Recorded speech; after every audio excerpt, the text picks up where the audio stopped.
शांति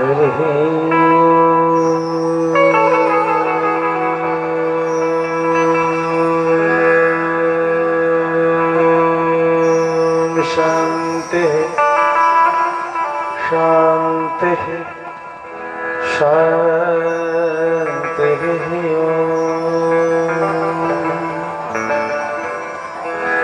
जले ज्वाला थले ज्वाला, ज्वाला पर्वत मस्तके। त्रैलोक्यव्यापिनी ज्वाला, ज्वाला देवी नमोस्तुते।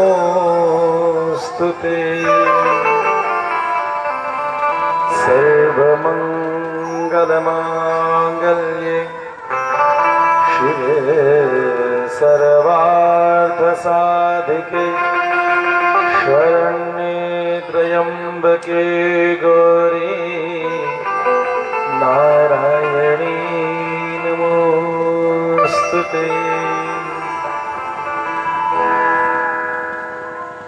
वंशी विभूषितकरा नवनीरदाभा, पीतांबरा तरुणबिंबफला रुष्ठा। पूर्णेन्दु सुन्दरमुखारविन्दनेत्रा, कृष्णात्परं किमपि तत्त्वमहं न जाने। अभिराम गुणाकरदाशरथे, जगदेक धनुर्धर धीरमते। रघुनायक राम रमेश विभो, वरदो भवदेव दया जलधे। कि जय जय श्री राधा रमण, जय जय नवल किशोर। जय गोपीचित चोर प्रभु, जय जय माखन चोर। जय मिथिला जय मैथिली, जय जय जनक किशोरी। चरण कमल बंदन करो, करु निर्मले मति मोरी। चरण कमल बंदन करो, करु निर्मले मति मोरी। प्रेम श्री भक्तवत्सल भगवान की जय, श्री अभ्यनाथ भगवान की जय, श्री जनक किशोरी जो महारानी की जय।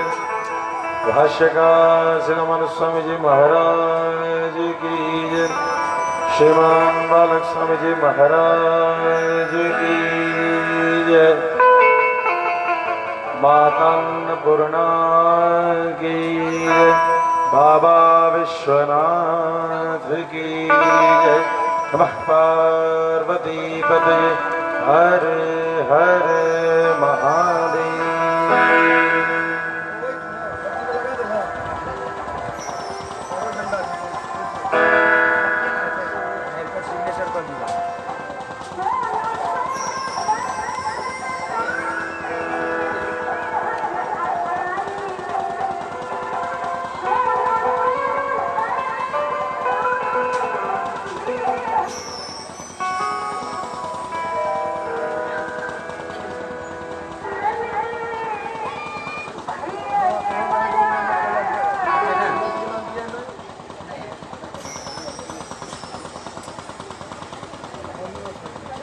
जिन गुरुदेव की कृपा से, जिन आचार्यों की कृपा से हम सभी भगवान की प्रीति को प्राप्त कर पाते हैं, उनकी सेवा के अवसर को प्राप्त कर पाते हैं। आइए उन गुरुदेव को स्मरण करते हुए आज हम सभी भगवान के अमृतमय मंगलमय कथा में प्रवेश करेंगे, क्योंकि बिना उनकी कृपा के, बिना उनकी प्रेरणा के हम सभी भगवान का भजन नहीं कर पाते। चलिए हम सभी को बड़े ध्यान से और बड़ी श्रद्धा से गुरुदेव के श्री चरणों में अपनी श्रद्धा से मन को जरूर अर्पित करने की कोशिश करनी चाहिए।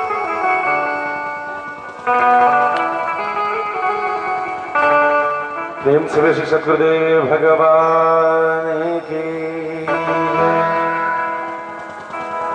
गुरुदेव दया करके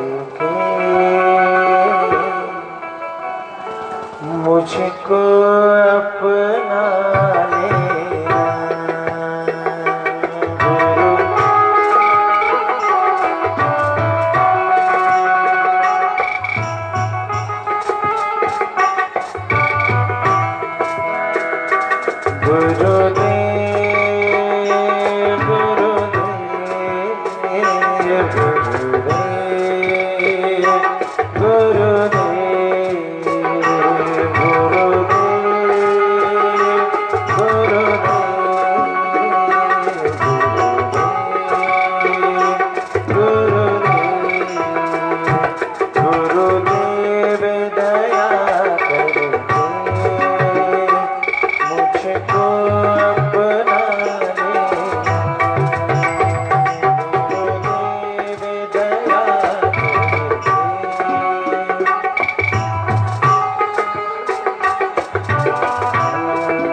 सहारे हो, तुम सुख के सागर हो, निर्धन के सहारे हो, इस तन में समाए हो, मुझे प्राणों से प्यारे हो, नित्य माला जपो तेरा, नहीं दिल से भुला दे।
पार्वती पतये हर हर महादेव। जय हो।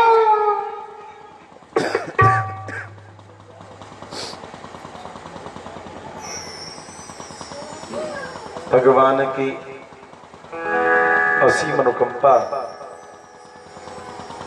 और उस अनुकंपा का परिणाम यह है कि हम सभी यहाँ नित्य ही आनंद लेते हुए, नित्य ही हर्ष और उल्लास के इस अवसर पे आनंद लेते हुए हम सभी आगे की ओर बढ़ते चले जा रहे हैं। और आज छठे दिवस हम सभी यहाँ उपस्थित हैं। आप सभी को चैती छठ की बहुत बहुत शुभकामना, शुभ आशीर्वाद। भगवती छठी मैया आप सबके जीवन में समस्त विघ्नों को दूर करें और परमात्मा की सेवा करें, उस योग्य पात्रता आपको प्रदान करें। दरख्वास्त है तेरे दर पे ए खुदा, दरख्वास्त है तेरे दर पे ए खुदा, रहमते नूर की बरसात कर दे। दरख्वास्त है तेरे दर पे ए खुदा, रहमते नूर की बरसात कर दे। न रहे खबर मुझे मेरी झोली, न रहे खबर मुझे मेरी झोली की, आंसुओं से भरी मेरी ये सौगात में, आंसुओं से मेरी ये सौगात।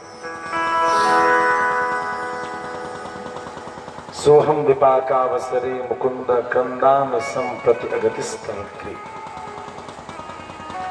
जब भी कभी कर्म विपाक अपने किए हुए का परिणाम सामने आता है तो हमारे पास रोने के सिवा और कोई चारा नहीं बचता। कोई बचता है? क्रंदाम संप्रति अगतिस्तवक्री।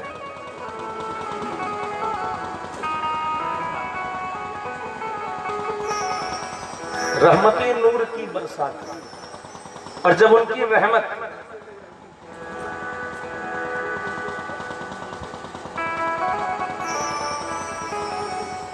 जब उनकी कृपा की रोशनी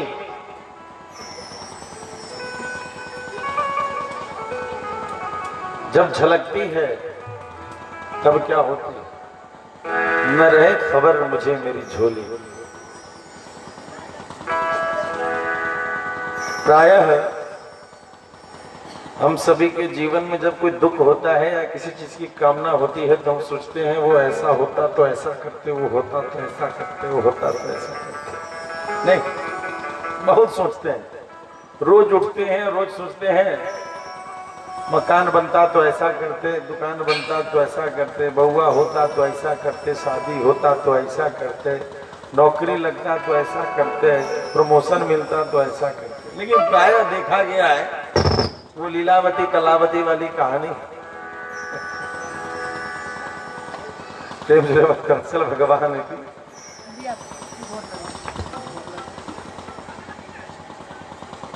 तो जो है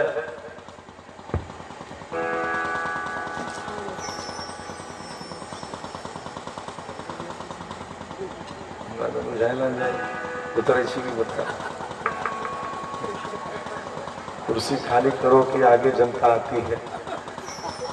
लोकनायक जयप्रकाश नारायण जी की ये पंक्ति में तो वही लगा के कुर्सी खाली करो कि ये लगता है गांधी मैदान वाला नारा यहाँ जजुआर में लगता है इलेक्शन का टाइम में, लेकिन कुछ और था।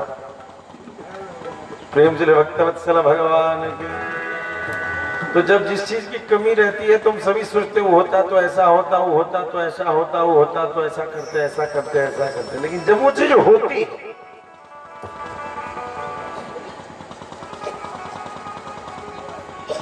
एक छोटी मोटी इच्छा अलग बात है, लेकिन जो हृदय इतनी गहराइयों की इच्छा है, जो प्रेरणा है, जब वह सामने होता है तो आदमी कर्म से ऊपर होता है, उसको याद नहीं रहता। फिर बड़े दिनों बाद उसे होश आता है कि भाई यहाँ मन्नतें मांगी थी, तो पता चलता है बच्चा बड़ा होकर के उसको मुंह हो गया है, तब माँ कहती बुआ रे तू ना हुई चले तो तोरा ले ली मनोते होते ये जी हम मनोले कहिए तो क्या ना कह लीजिए हमारा जेब पे धा दे लेगा उसने भटकर अच्छा बात अपने जन्म की मनोती जब बुआ को मुझ का हो जाता है कमाने धमा जाता तो माँ कहती बुआ ने को बात कही तो कि हमारा बिसर के चला तोरा ले लेना है ना मनोती हम मान ले चले यार ये ना भोला बाबा के सोना के बिल पत्थर चढ़ा तो मैया के आँख चढ़ा बिना ना भेल चला लेकिन बिसर के चलैया अब याद तो कि हमारे जेब देख के तोरा याद लो कि हमरा देख के तो याद ना लो। ये सत्य है, ये होता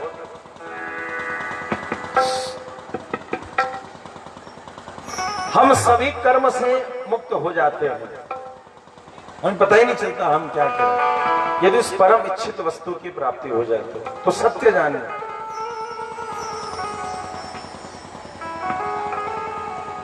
सत्य जानिए कि हम सभी कर्तव्य पथ में तभी तक जुड़े हैं जब तक उस परमात्मा की अनुभूति न हो। जैसे ही परमात्मा की अनुभूति हो जाए समझ लो कि वैसे ही होता है, हम सिर्फ उसको निहारते रहते हैं, सारे कर्तव्य छूट जाते हैं, सारे कर्तव्य जो है हम भूल जाते हैं।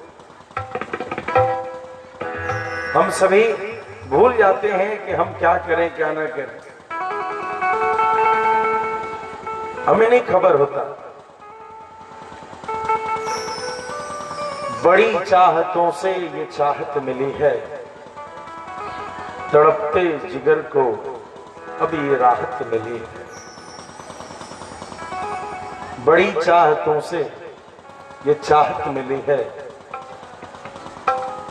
आदमी इच्छा करता है कोई भी व्यक्ति तो किसी संसार की वस्तु का, लेकिन किसी से प्रेम हो जाए, प्रेम होता नहीं, प्रेम ऑटोमेटिक होता है, लेकिन एक ऐसा प्रेम है जिस प्रेम की जिस चाहत की चाहत होती है वो क्या भगवान के चरणों में प्रीति है।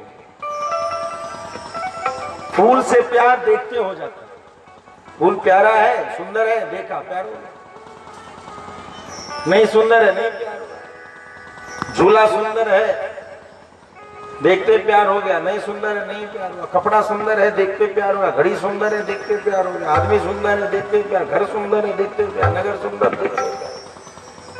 लेकिन एक ऐसी चाहत है जिस चाहत को सोचते हैं कि भैया ये क्या मामला है। जो लोग सुनते हैं कि भगवान की प्रीति में दिन रात लगे रहते हैं, क्या मामला है, लेकिन हम यहाँ दूरे से भगवान को थोड़ा प्रणाम करो, कन्हैया मेरे बड़े लाड दुलारे हैं, गिर गए तो फिर अब कोनो माय लड़का के थे बजरो कर मुंह के जगह नाक में तो भाग लग जाए, फिर लगे जो ओकरा एना नाक को छे फिर किए फिर ओकर नाक में लगे गे तू छोड़ ना पड़ी आप अपने से नहीं तो लड़को कह दे छोड़ नाक में कति लगे मुंह में डर के ऐसी माताओं के साथ ऐसा दादी नानी के साथ ऐसा हो जाता है पूरा देह टप टप छुआ देते, बुढ़िया सोचे खिया लेकिन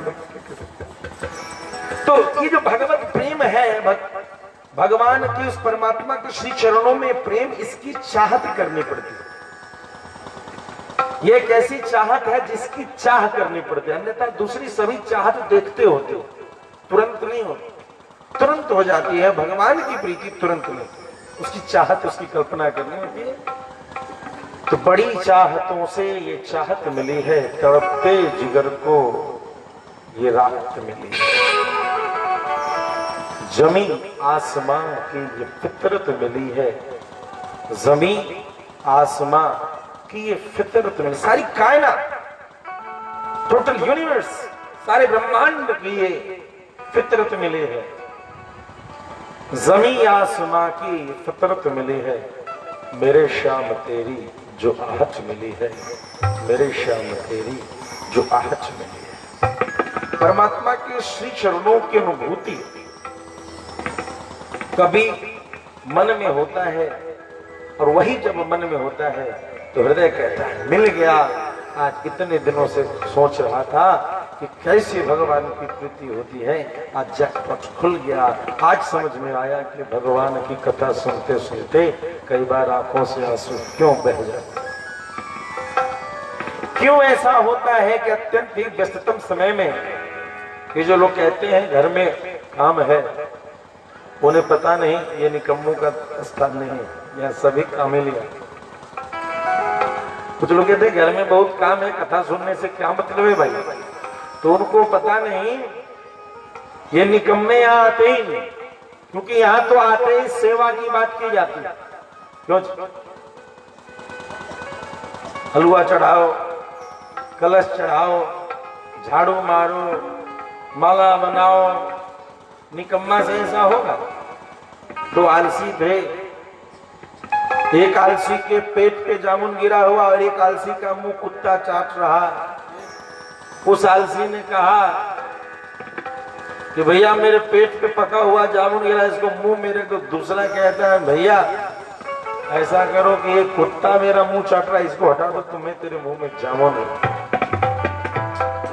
तो ये निकम्मों का तो दरबार है ही नहीं, नए निकम्मे आते हैं, पुरुषार्थहीन नहीं आते भगवान की सेवा। हम मौज में एक अलग आनंद है।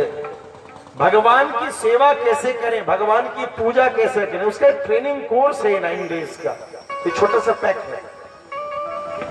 आप अपनी उपासना में हो रहे उलझनों को, जिस कारण से कभी कुछ भगवान की पूजा में उपासना विघ्न आ जाते हैं, उनको हम भावनात्मक विघ्न, पदार्थ का विघ्न नहीं। 11 माला चढ़ाने पे एक माला नहीं पूरा हुआ, उसकी बात नहीं है यहाँ, लेकिन उसके कारण मन में जो शंका हुई, उस शंका को दूर करने की बात है।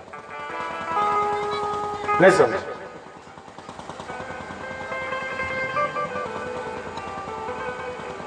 सांसारिक सुख दुख को दूर करने की अलग बात है, उपासना में जो समस्या है उसको यदि जिनको सीखना है तो ये 9 डेज का कॉम्पैक्ट कोर्स है, जिसमें प्राइमरी क्लास से लेकर के PhD लेवल तक की सारी बात होती है। इसलिए कुछ बातें आपको लगे दूरी तो हम जने छी, क्योंकि वहां बिगिनर्स भी आए, और कुछ बातें आपको लगती हैं कह रही तो हमारा ऊपर से जाए थे, तो चूंकि यहाँ सीनियर भी आपके बैठे हुए तो सबको लेके चलना है। ये एक ऐसा क्लास है जिसमें सारे क्लास के विद्यार्थी बैठे हुए, कोई पहले दिन आया और किसी का अंतिम दिन है, किसी का एक ही दिन बाकी है।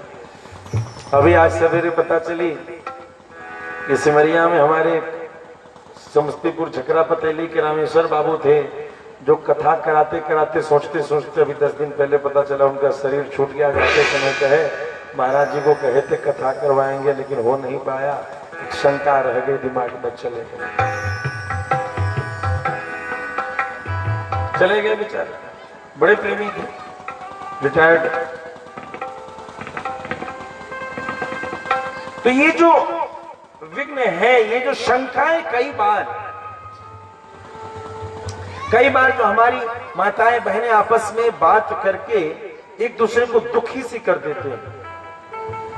अभी सवेरे हम भगवान पे चढ़ाया हुआ अंगूर खा रहे थे और कुछ पढ़ रहे थे कि कुछ राम राम कुछ बोल रहे थे, नहीं ध्यान आ रहा। एक बच्ची ने बोला झूठे मुंह भगवान के नाम ले छिए।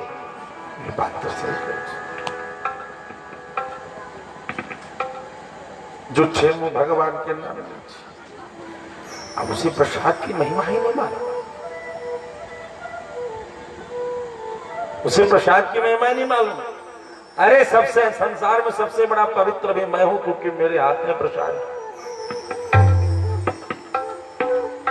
मुझे गंगा स्नान की आवश्यकता नहीं है, क्योंकि मेरे हाथ में प्रसाद है। प्रसाद पाने से कोई छूछा नहीं होता है, वो पवित्र हो जाए। और यदि वही भगवान के ऊपर का चढ़ा हुआ तुलसी, वही भगवान के ऊपर का चढ़ा हुआ प्रसाद तेरे मुंह में रह गया, तुझे इस पार से उस पार ले जाता है अंतिम दौर। ये प्रसाद की महिमा। एक बार वल्लभाचार्य स्वामी जी के सामने एक शिष्य आया प्रसाद लेकर। वल्लभाचार्य स्वामी जी का नाम आप सभी नहीं जानते होंगे, इशारा कर दूंगा तो समझ जाएंगे। बाबा सूर के गुरुदेव, सूर बाबा के गुरु जी। कोई प्रसाद हाथ में लेकर के चला है। ध्यान देंगे, एक मर्यादा भी सीख सकते हैं। मैंने कहा कि आप सीख सकते हैं, संतों के जीवन से, भगवंत के जीवन से बहुत कुछ सीख सकते हैं। जितना सीख सके कुछ सीखने की कोशिश करें, सब सीखना बड़ा मुश्किल है। प्रसाद लेकर के आया और प्रसाद लिए हुए उसने गुरुदेव को देखा तो साष्टांग कर दिया, गुरुदेव ने भी साष्टांग कर दिया।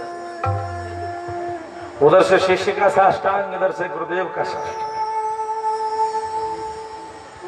सभी शिष्य देखते रहे कि शिष्य ने तो गुरुदेव को साष्टांग, गुरुदेव ने किसको साष्टांग कर दिया भाई। तो गुरुदेव ने कहा कि बेटा मैंने तुझे साष्टांग नहीं किया, तू तो झुका ही झुका, तेरे साथ साथ तेरे हाथ में जो रखा प्रसाद था वह भी झुक गया। तू मुझे देख रहा था, मैं तेरे हाथ में रखा भगवत प्रसाद देख रहा था कि तेरे झुकने के कारण वह भी नीचे झुकता चला गया, मैं उससे ऊपर कैसे हो सकता था। बेटा हाथ में प्रसाद रखना, तो मुख से राधे राधे बोलते हुए चले जाना, प्रणाम करने की आवश्यकता नहीं, क्योंकि तुझ में अभी वो शक्ति है जो सबको पवित्र करती है, वो प्रसाद भगवान की कृपा है। भगवान का प्रसाद आपके पास हो तो आप उसे प्रणाम न करें, चरण स्पर्श न करें, अभिवादन मौखिक करें।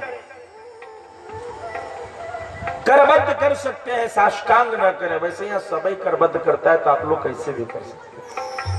साष्टांग तो यहाँ जनबे नहीं करते हैं लोग। प्रेम से भक्त वत्सल भगवान, मैंने नहीं देखा साष्टांग करते हुए लोगों को। साष्टांग करने की विधि नहीं।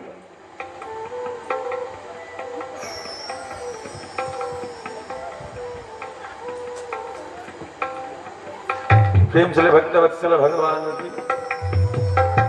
तो उन दोषों को दूर करने के लिए हमें इस कथा प्रांगण में आना चाहिए।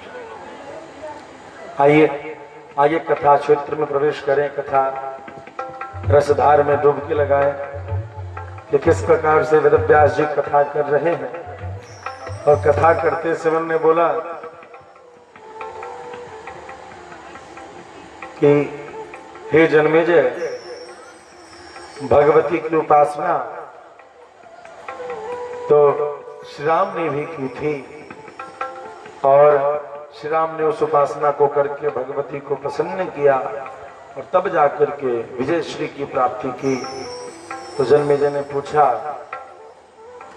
हे गुरुदेव, श्री राम ने किस प्रकार से उपासना की थी और उनकी क्या आवश्यकता पड़ गई थी कि उन्होंने जगदम्बिका की उपासना की। तब श्री वेदव्यास जी उस कथा को कहना प्रारंभ करते हैं कि पूर्व में इक्ष्वाकु कुल में महाराज दशरथ, जिनको संतान नहीं था, पुत्रष्ट यज्ञ करके 4 संतान की प्राप्ति की, राम, भरत, लक्ष्मण और शत्रुघ्न। माता कौशल्या के पुत्र श्री राम, माता सुमित्रा के लक्ष्मण शत्रुघ्न, और माता के लाडले भरतराज। चारों भैया खेलने लगे, कूदने लगे, बड़े हुए, यज्ञोपवीत हुआ, गुरु जी के यहाँ पढ़ने गए, वहां से आए, पिता के कार्यों को करने लगे। छोटा सा प्रसंग सुनाता हूं भरत जी के लालित्य की। सरयू किनारे सारे बच्चे खेल रहे थे। राघवेंद्र सरकार की इच्छा हुई कि चलें देखें सरयू किनारे मित्रगण क्या कर रहे हैं। मित्रगण कर क्या रहे, तो उस चीज के लिए जब वे वहां गए, मैं देखा कि सब कबड्डी कबड्डी कबड्डी कबड्डी कबड्डी कबड्डी कबड्डी कबड्डी कबड्डी कबड्डी। अरे बहुत सुंदर खेल हो रहा है, बहुत सुंदर खेल, बहुत सुंदर खेल हो रहा है, मैं भी खेलूं। अरे भैया आप भी खेलेंगे, बड़ा अच्छा, बड़ा आनंद आएगा। जय हो बड़े भैया की जय हो, बड़े भैया की जय हो। बड़े भैया पहुंचे सरजू के किनारे, हम लोग कबड्डी कबड्डी खेलेंगे। चलो जी, मैं इधर हो गया, आ जाओ टीम बनाते हैं। अब सबके सब इधर आ गए, सब किधर आ गए। लक्ष्मण ने कहा भैया मैं तो आपकी टीम में रहूंगा। आधे इधर मंत्री आदि के संतान थे, सबके सब अब लाइन के उधर तो कोई जय भी नहीं भैया, लखन उधर तो कोई जाए नहीं, खेल कैसे होगा? तो भैया आपका विरोध करके नरक में कौन जाएगा? राम विरोध न वर्षि शरण विष्णु जी, कौन जाए? तो खेल कैसे होगा? जब तक प्रतिपक्ष में कोई खड़ा नहीं होगा, विपक्ष में कोई नहीं होगा, तो खेल कैसे? मैंने गलत किया, मुझे नहीं आना चाहिए, मैं आ गया और यह खेल रुक गया। अच्छा लखन, तुम्हें पहले कहना था, मैंने खेल का प्रस्ताव ही नहीं दिया होता। उदास हो गया भैया, किनारे बैठ गए। जो भी खेल हो रहा था, अभी तो घर में भरत भैया ने पूछा कौशल्या मैया से, मैया भैया किधर गए? अरे राम तो आज सरयू किनारे गए, वहां हमको पता चला सारे सगा खेलने को गए, उधर ही गए। अच्छा तो मैं भी जाता हूँ। देखा तो क्या सब के सब माथा पे हाथ धर के बैठे, सारे बच्चे सब देख रहे, मुंह इधर का उधर, क्या करें? भैया खेलने आए थे, सब बैठे हुए क्यों? भरत एक शंका है, शंका है खेल में, कौन सी शंका? जीत या हार और खेलते तो नहीं। भरत खेल ही बंद हो गया। खेल बंद हो गया क्यों? खेल खत्म हो गया क्या? नहीं रे, खेल शुरू ही नहीं। क्यों? स्वास्थ्य ठीक नहीं क्या? नहीं लाला भरतलाल, मेरे कारण मित्रों का खेल ही बंद हो गया, रुक गया। कैसे रुक गया? क्या करना भैया? देखो ना, ये लाइन बनी है ना, इसके इधर मैं खड़ा हो गया, मैंने बोला टीम बांट लेती है, तो उधर से कोई हो जाओ। सभी इधर ही आ गए, कोई उधर नहीं गया। मतलब क्यों नहीं गए? सबका कहना है कि बड़े भैया आपका विरोध करके नरक में छोड़े जाएंगे, खेल न हो ये मंजूर, लेकिन हम नरक में नहीं जाएंगे। भरत भैया ने कहा भैया आप खेलना चाहते हो? आप उदास बैठे, खेलना चाहते हो? हाँ भरत, खेलना तो चाहता हूं, मगर मेरे विपक्ष में कोई खड़ा होने को तैयार नहीं है, सबको नरक जाने को भय। भैया यदि आप प्रसन्न होना चाहते हो और उसके लिए खेल चाहते हो, और खेल विरोध के कारण रुका है, तो इस जग में ये आपका भाई है जो सबसे पहला विरोधी रूप में खड़ा है। मैं स्वीकार करता हूं आपकी मुस्कान के लिए ये भरत एक जन्म नहीं, करोड़ों जन्म तक नरक में रहने को तैयार है, मगर मेरे भैया आपकी जितनी भी कामना है वो पूर्ति करने के लिए भरत हमेशा खड़ा रहेगा, चाहे इस पार चाहे उस पार। भरत भैया लाइन के उस पार, भरत के अनुगामी शत्रुघ्न में उधर खड़े हो। भैया श्री राम ने देखा सब डर रहे नरक के जाने से। भरत तुझे नरक का भय नहीं।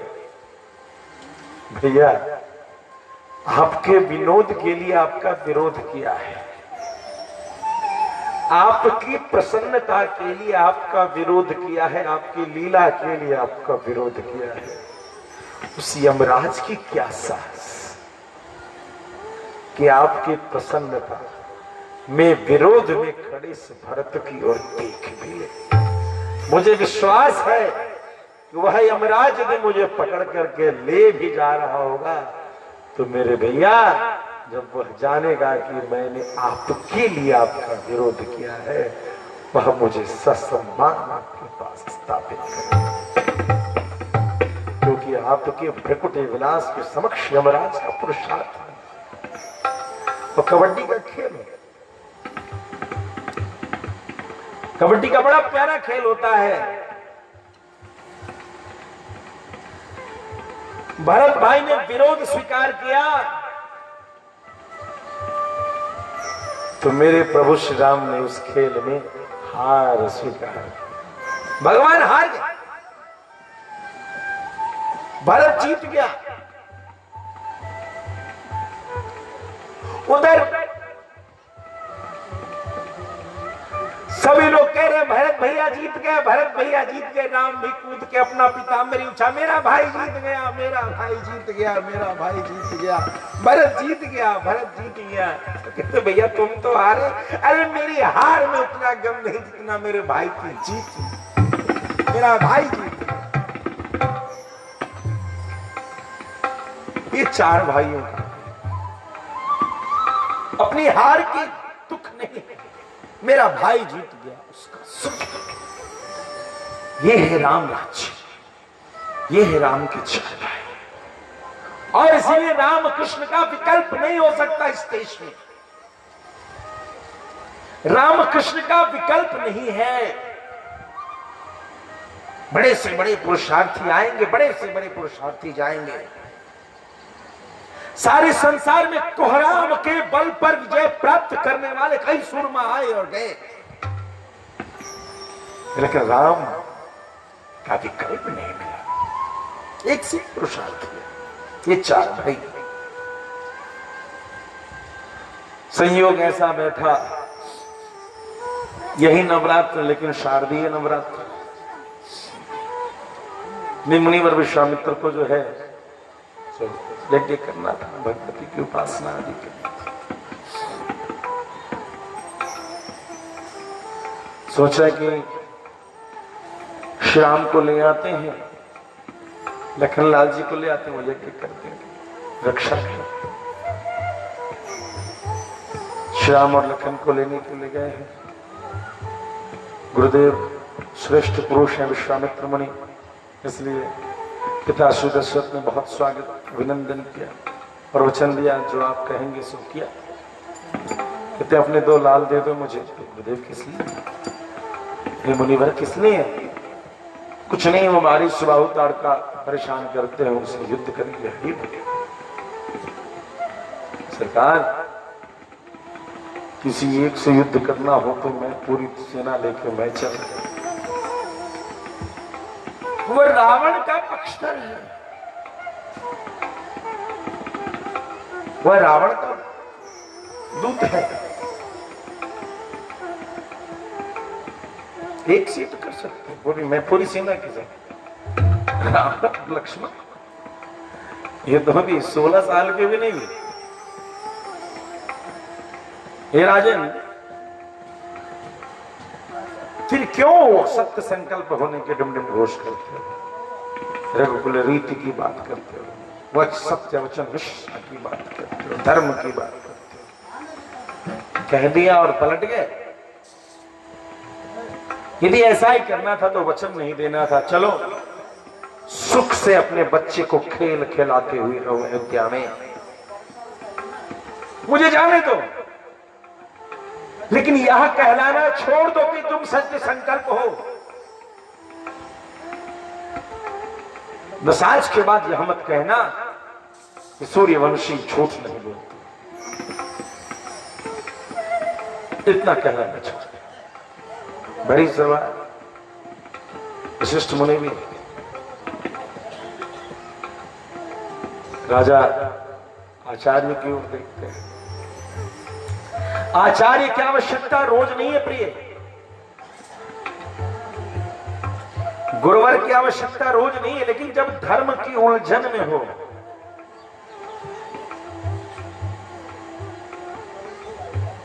जब धार्मिक संकट हो, उस समय अपने सद्गुरुदेव को संपर्क जरूर कीजिए।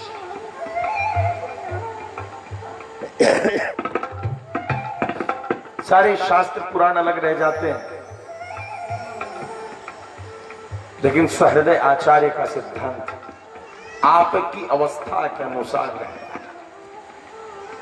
शास्त्र का निचोड़ भी है और उसमें हृदय का प्रेम भी है, और तब आपको एक सिद्धांत बताता है कि आप ये करो।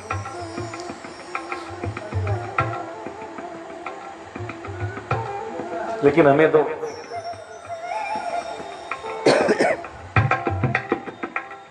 किताब बाजार में मिलवे करता है, पढ़िए लेते हैं, किसी गुरु जी की क्या जरूरत है जी। मैथ का टेबल वाला किताब मम्मी पापा 2 साल पहले से खरीदता रहता है, बस। लेकिन बच्चा को टेबल नहीं याद होता, याद जब होता है तब स्कूल में जाता है या कोई टीचर लगाया जाए। 2 का पहाड़ा तो याद होवे नहीं किया बिना टीचर के, क्या रामायण क्या खाक समझोगे बिना किसी गुरु के, है? जो 50 वर्षों के सेवानुसंधान के बाद भी समझ में नहीं आवे, वो 50 रुपए की रामायण खरीद करके समझ में आ जाए। आपका भूल है कि आपने चौपाइयां बहुत रट ली, रामायण जी हमरा खूब पढ़ने चाहिए, इस भूल से ऊपर हो गए। बहुत लोग इस भ्रम में हैं कि हमारे पास किताब है, हम पढ़ते हैं तो हमको 100 आता है। सही बात है, आपको 100 आता है, लेकिन तैरना ऐसे चाहिए, रट लेने से कोई पोखरी में तैर नहीं लेगा। हम भी कहते हैं संतुलन बराबर रखना होता है, और पानी ऐसे ऐसे काछना होता है, और सिर को थोड़ा ऊपर करना होता है, और खुद जाओ इस पार से उस पार। कौन जाएगा?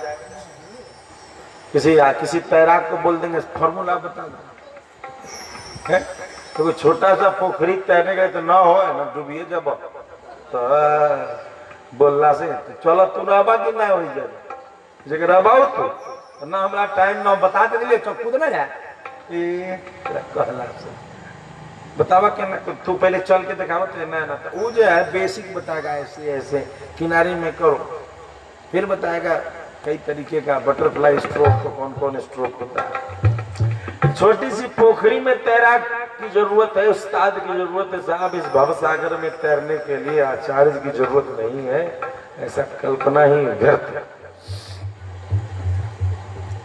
किताबें हैं, बात सत्य है, फॉर्मूला है, मगर तैरते समय practical knowledge is much more important than theoretical knowledge.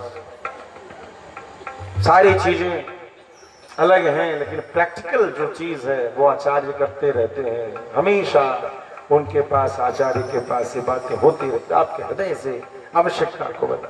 गुरुदेव की ओर देखा, गुरुदेव ने कहा राजन आप ध्यान नहीं दे रहे, कौन आए हैं आपके पास? गुरुदेव आप ही बताइए ना क्या करो।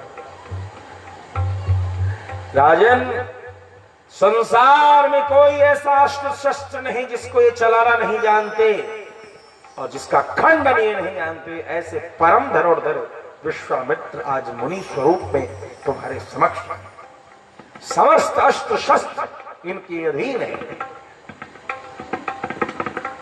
राजन ऐसे परम शस्त्र के जानकार कहते हैं कि राक्षसों को वध कराना है तो समझो कि वो राम को कुछ देने आए हैं। विदा करो, भय मत करो, विश्वास करो। ये विश्वामित्र है, आवश्यकता पड़ने पर नई सृष्टि की शक्ति है इनमें, नई सृष्टि का निर्माण करने का सामर्थ्य रखते हैं ये विश्वामित्र। किंतु इन्होंने क्रोध का त्याग करने का संकल्प ले लिया, इसलिए ये सीताराम सीताराम सीताराम कहते हैं। अन्यथा इनका पराक्रम सारे देवता जानते हैं, इसलिए द्वार पर आए हुए याचक के रूप में मुनिवर के सामर्थ्य को, कामना को विदा। भक्तवत्सल भगवान की गए मुनि जी, और मुनिवर ने जा करके भूख प्यास न लगे, क्षुधा पिपासा ये सारे नींद न लगे, लखनलाल जी सोए ही नहीं वनवास में। इन सारे विधान को उनको बताया और हर्याश्व अबलाश्व आदि समूह के जो 100 अस्त्र शस्त्र हैं, इन सभी अस्त्र शस्त्रों को प्रदान किया। सिद्धाश्रम की महिमा आदि का बखान करते हुए चले गए। टाटका वन में ताड़का का वध हुआ। अपने सिद्धाश्रम में यज्ञशाला में जब प्रवेश करने से पूर्व कामदहन की कथा आदि का प्रसंग बताया। किसी क्षेत्र में महादेव उपासना करते थे। कामदहन का क्षेत्र अलग अलग पुराणों के आधार पर। श्री रामचरितमानस में कैलाश बताया और श्रीमद् वाल्मीकि रामायण में सिद्धाश्रम बताया, जहां सोन और गंगा का संगम है। हरिहर क्षेत्र आदि जो कहते हैं, सोनपुर का मेला।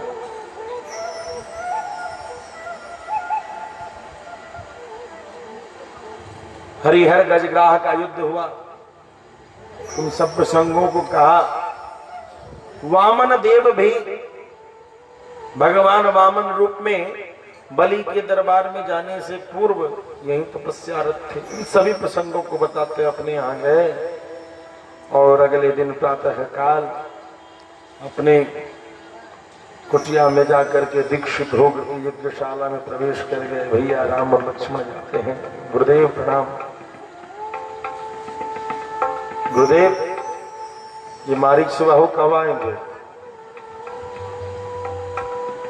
मुनिवर विश्वामित्र मौन हो चुके। अन्य ऋषिगणों ने बोला, राम ये दीक्षित हो चुके हैं, अभी आपसे कुछ बोलेंगे नहीं। ये यज्ञ में अपनी साधना में लग चुके हैं, अब तुम्हें अपने कार्य को करना। राम और लक्ष्मण दोनों भाई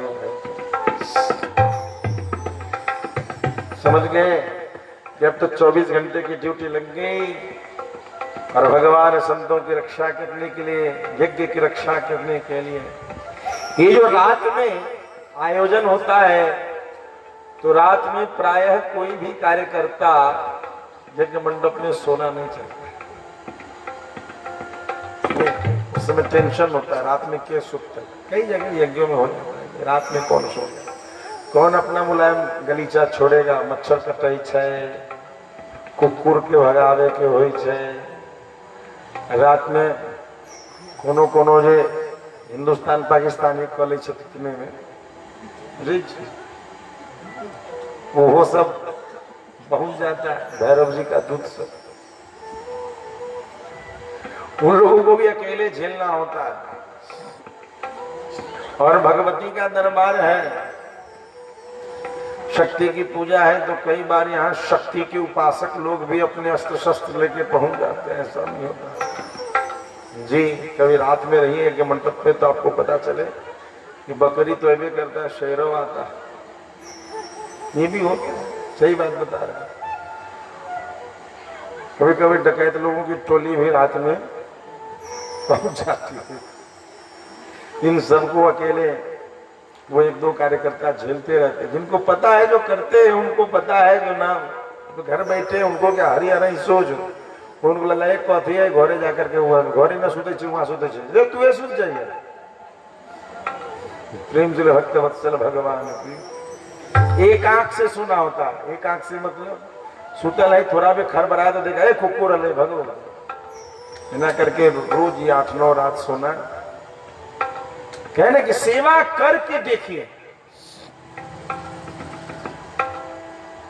एक आदमी ने बहुत पहले, मास्टर साहब थे, हेड मास्टर रिटायर्ड भागलपुर में, उनके यहाँ हम करते थे। श्री रामचरितमानस 5 बार किया।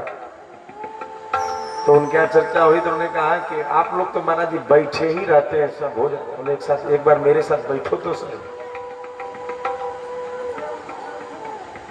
पैर नहीं हिलाना। अब जब उनको 1 घंटा बाद पैर लगा दो खाने में तो बाप रे बाप, नस टूट है, देह टूट है। अब की बोलो चल भाग। प्रेम चले भक्त वत्सल भगवान की। ब्राह्मणों के पैरे में तो सारा खेल है, मुंह से फटर फटर तो कोई दिन में बोल दे, लेकिन साधकों के पैर में ही ताकत है। सही जानिए, मुंह से तो कोई बोल दे, लेकिन पैर का जो खेल है ये गजब का खेल है। 7-7 घंटे 8-8 घंटे ऐसे ऐसे लोग हैं जो 12-12 घंटे तक एक आसन से बैठे हुए रहते हैं और आयोजन चलता है। ये पैर वाला खेल जो है ये साधकों के बीच ही देखने को मिल रहा है। मुंह से तो फटर फटर कोई बोलते कोई बोल, लेकिन ये जो पैर वाला खेल है ये साधकों के दरबार में देखने को मिलता है। प्रेम से भक्त वत्सल भगवान की। अब जो है राम लखन, यज्ञ की रक्षा करना भगवान का कार्य है।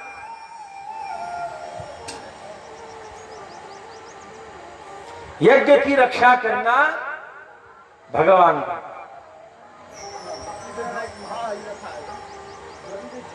जो भी चौकीदारी कर रहे हैं, जो भी भगवान की सेवा करने के लिए कि उनका यज्ञ निर्विघ्न होता चले इस तरीके से सचेष्ट हैं, ये सारे कार्य भगवान। यज्ञ कैसे ध्यान देंगे? कल हम सभी ने सुना कि यज्ञ की त्रिगुणी है, सतोगुणी, रजोगुणी, तमोगुणी। सुना ना? तमोगुणी यज्ञ कई बार नष्ट हुए। भगवान का इंटरेस्ट तमोगुणी में नहीं, जो सर्प सत्र था वह तमोगुणी था और उसका नाश हो गया, रुकना पड़ा उसको, आकर के आस्तिक मुनि ही रोक दिए। सारे तमोगुणियों को मिला देवी का यज्ञ, वह भी तमोगुणी, उसको भी रोका, लेकिन सतोगुणी यज्ञ को रोकने नहीं देते भगवान। सतोगुणी यज्ञ कभी भी नहीं रुकता, यज्ञ की प्रक्रियाएं होती रहती हैं, पूर्णता को प्राप्त होती है। और ऐसा आप सभी प्रेमी लोग हैं, बड़ा गांव है, यज्ञ जाप आदि देखते रहते होंगे कि भगवत कृपा से कैसे कैसे कार्य हो जाते हैं। नहीं सोचा होता वह कार्य हो जाता है। प्रेम चले भक्त वत्सल भगवान। अब भगवान जो है धनुष बाण लेकर के राम लक्ष्मण, अचानक वो रुधे मांस में बरसात होने लगी। हे ऋषिगण, यह कैसी स्थिति है? राम सावधान हो जा, वो मारीच सुबाहु की लीला है, वैसे ही यज्ञ को ध्वंस करता। अच्छा, अब तुरंत जो है तेज आंधी हो गई, करते हुए हाहाकार मचाते हुए मारीच सुबाहु, दोनों भाइयों ने कमर कस लिया, सुबाहु का वहीं बंद किया और मारीच को ऐसा मारा कि 100 योजन जाकर के धराम। इस प्रकार से भगवान ने जो है तो यज्ञ को पूर्ण किया। और जब यज्ञ पूर्ण हुआ, सेवा के बाद क्या होता है? मेवा होता है। नहीं, सेवा कीजिए तो मेवा मिलना चाहिए। तो गुरु जी ने देखा कि सेवा किया है तो इसको कुछ मेवा मिल जाए। बहुत सुंदर चौपाई है श्री रामचरितमानस में।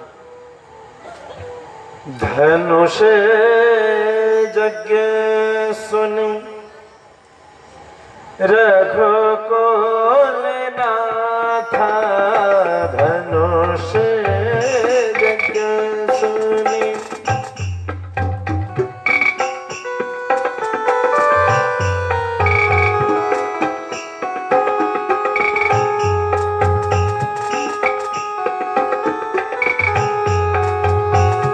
धनुष यज्ञ सुनि रघुकुल नाथा, हर्षि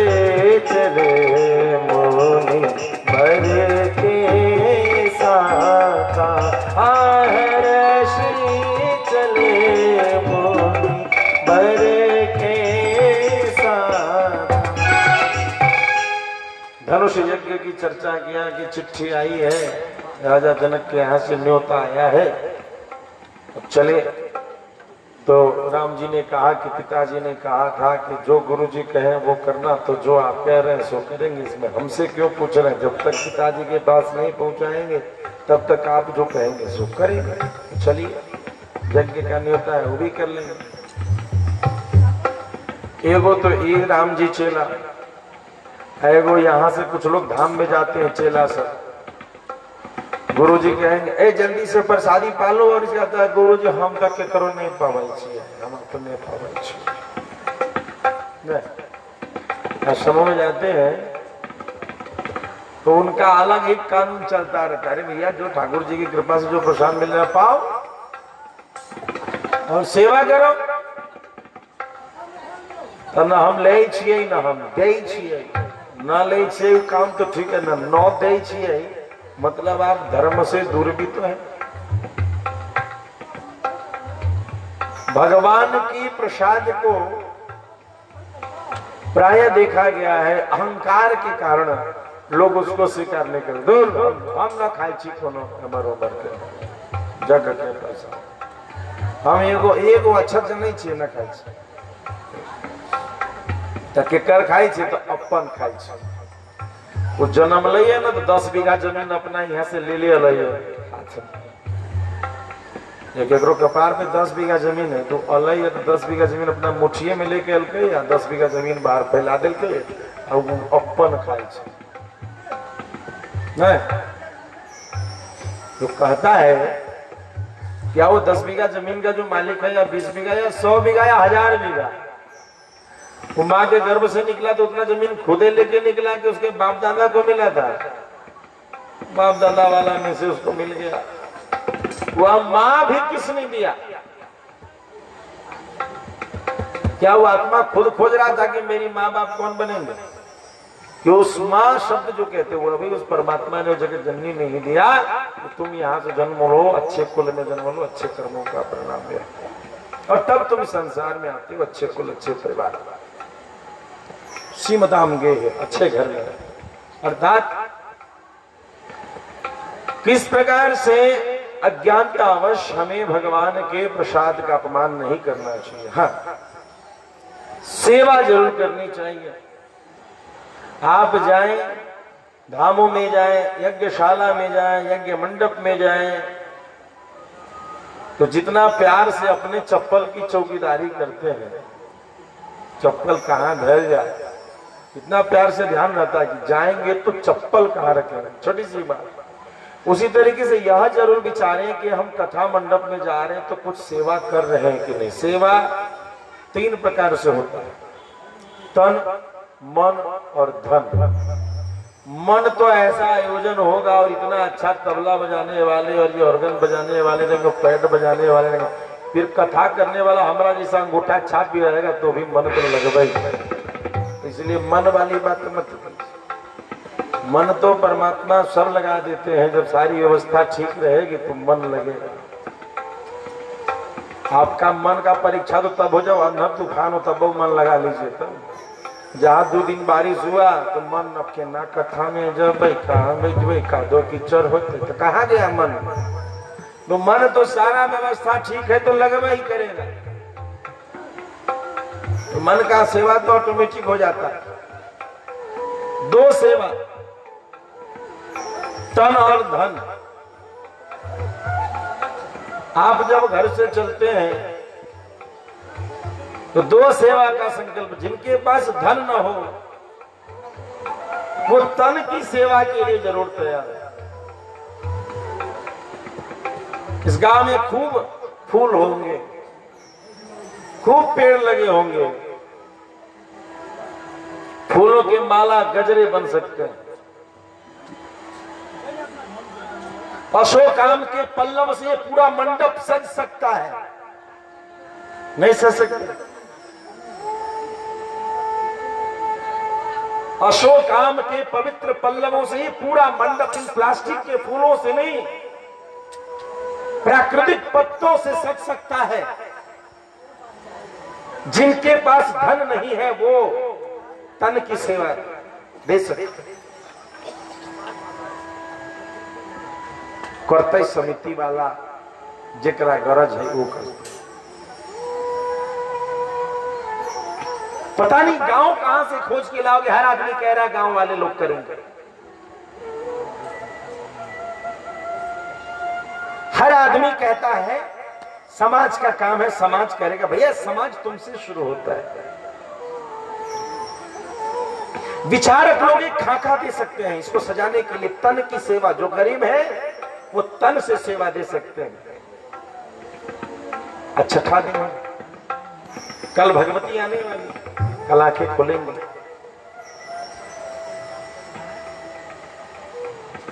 कार्यकर्ता जो है उनके पास और भी काम, बहुत सारी जिम्मेदारियां हैं।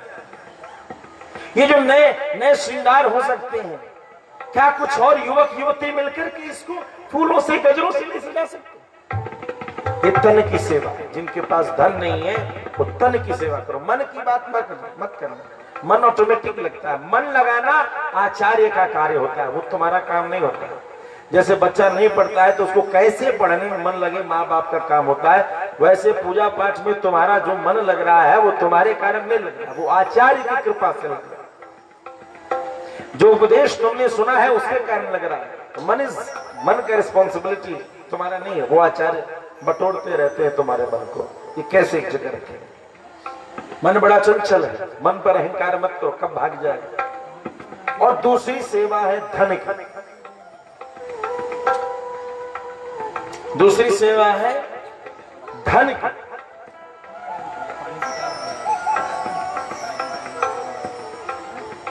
जिनके पास धन है, अभी मेला लगने वाला है,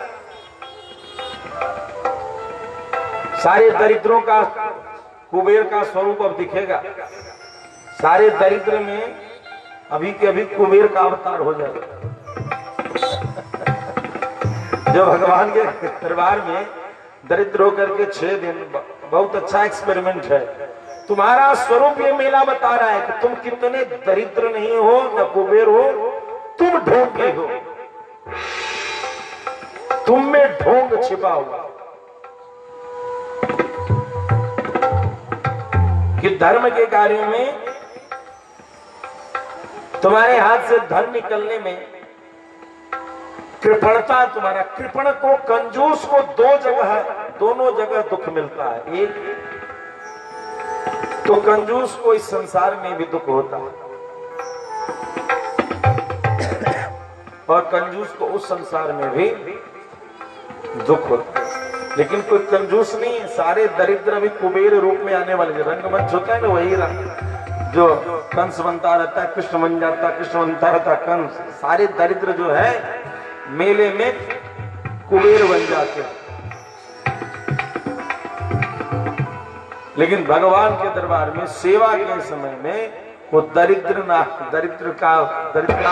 बन जाता है। तो तन, जिनके पास धन नहीं है वो तन की सेवा करो, और जिनके पास धन भगवान ने दिया है वो धन से सेवा करो, वो धन से सेवा करो।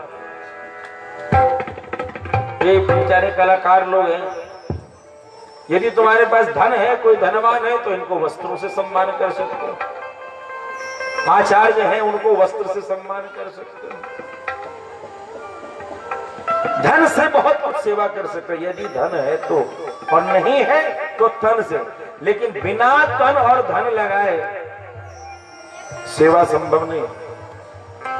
इसमें तुम्हारा सेवा कहां जाए, कहां दिखता है सेवा? बच्चे को प्यार करते हो ना, बच्चे को भी प्यार करने के लिए दूध पिलाना पड़ता है, बच्चे को प्यार करने के लिए भोजन करना पड़ता है। प्रेम समर्पण के बिना संभव ही नहीं है।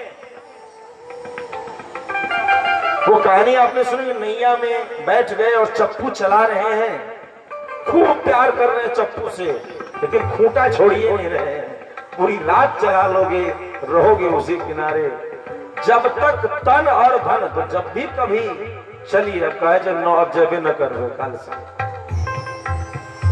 तो अब जयबे न कर दे कल से। बाप जब एहन सोच के जाए के होते, जो तन या धन में से की सेवा करे छे, जैब न जाब में सेवा बढ़िया ही माइक लगल छे भगवती साउंड बढ़िया साउंड ने घरे में हम अपन खोल तो सेवा करेला जाए छे।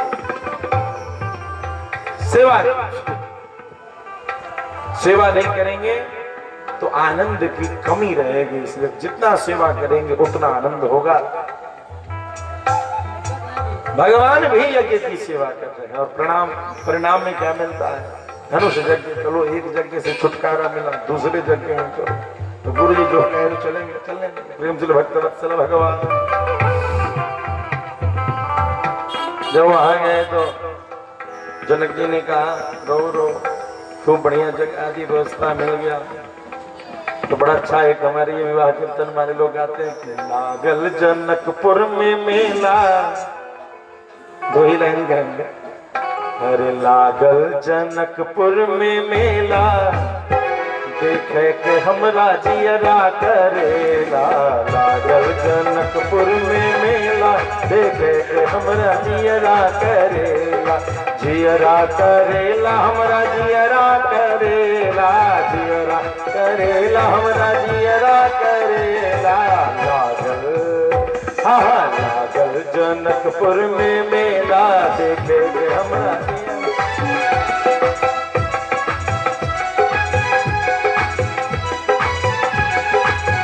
ये जनकपुर का मेला जो है राम लखन जी को भी मन किया देखने का तो गुरु जी ने कहा ठीक है जाओ देख कर करो सफल लोचन सबके आंखों को जाओ मेरे राम पवित्र। अब जो है राम लखन जो है घूम रहे हैं इधर उधर देख रहे, देखते देखते उधर गए थे बच्चे ने देखा क्यों जी किधर जाना है? बच्चे तो बच्चे होते, वो देखा क्या कि तो बड़ा डोले शोले तो ठीक है और ऐसे करके चलता है लेकिन छूने से तो लगता है कि मलाई जैसा है। एक बार छुइए के देख ले, लड़कवा सब बड़ा गड़बड़ होता है, सारा असली रिपोर्ट ले लेते हैं। पहुंच गया ए भैया बड़ा क्यों हम तो ही थे, क्या बात है कथा जाइए यहाँ से ए देखे ना लेके जनकपुर से केना के दोनों जगह रास्ता बुझे है, रास्ता तो नहीं मिले पूछते पूछे चल जाए तो ककरा से पूछो चलो ना हम घुमा दे आगे तो नहीं बुझल आता नहीं हम बुझा दे। अब वो हाथ पकड़ पकड़ के देखेगी बड़ा कोमल हाथ, बार बार हैंडशेक करें और उनको पूरा का पूरा जो है सुंदर दर्शन करावे। सारा चीज उन्होंने देख लिया और इधर जो है आकर के गुरुदेव के पास है।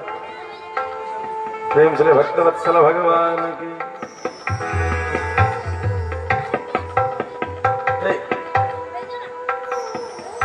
गुरुदेव के पास जाकर के गुरुदेव ने अगले दिन कहा कि जाओ पूजा पाठ करोगे खाली जी गुरु जी भूल नहीं करते तो सरकार गए हैं। अब अपने हिसाब का ही तो कोई जगह खोजा जाएगा। राजा राज परिवार के लोग जहां जाते हैं वहां तो जनक जी की फुलवाड़ी जाने की बात होगी। जनक फुलवाड़ी में जब प्रवेश करने के तो वहां मालिनी है, उसने रोका है उनको। मालिनी को यह प्रसंग आप लोग खूब हृदय सुनते रहते हैं, आनंद लेते रहते हैं। इस प्रकार से मालिनी ने रोक करके उनको सजाया है फूलों से और सजा करके तब भीतर जाने दिया है। लता ओट तब सखिन न खाए, वहां पर एक सखी जो है उसने जब श्री राघवेंद्र सरकार का स्वरूप देखा दौड़ करके जाती है, किशोरी जी को दर्शन कराया और दर्शन करा करके दोनों एक दूसरे को देख रहे हैं। अचानक सखियों ने इशारा किया किशोरी जी विलंब हो रहा है, उन्हीं आओ वे ही मेरिया काली। इसी समय फिर आएंगे, ऐसा करके इशारा दे करके भगवती की स्तुति की है। भगवती से कृपा में वरदान स्वरूप करुणा निधान सुजानशील स्नेह जानत रावरो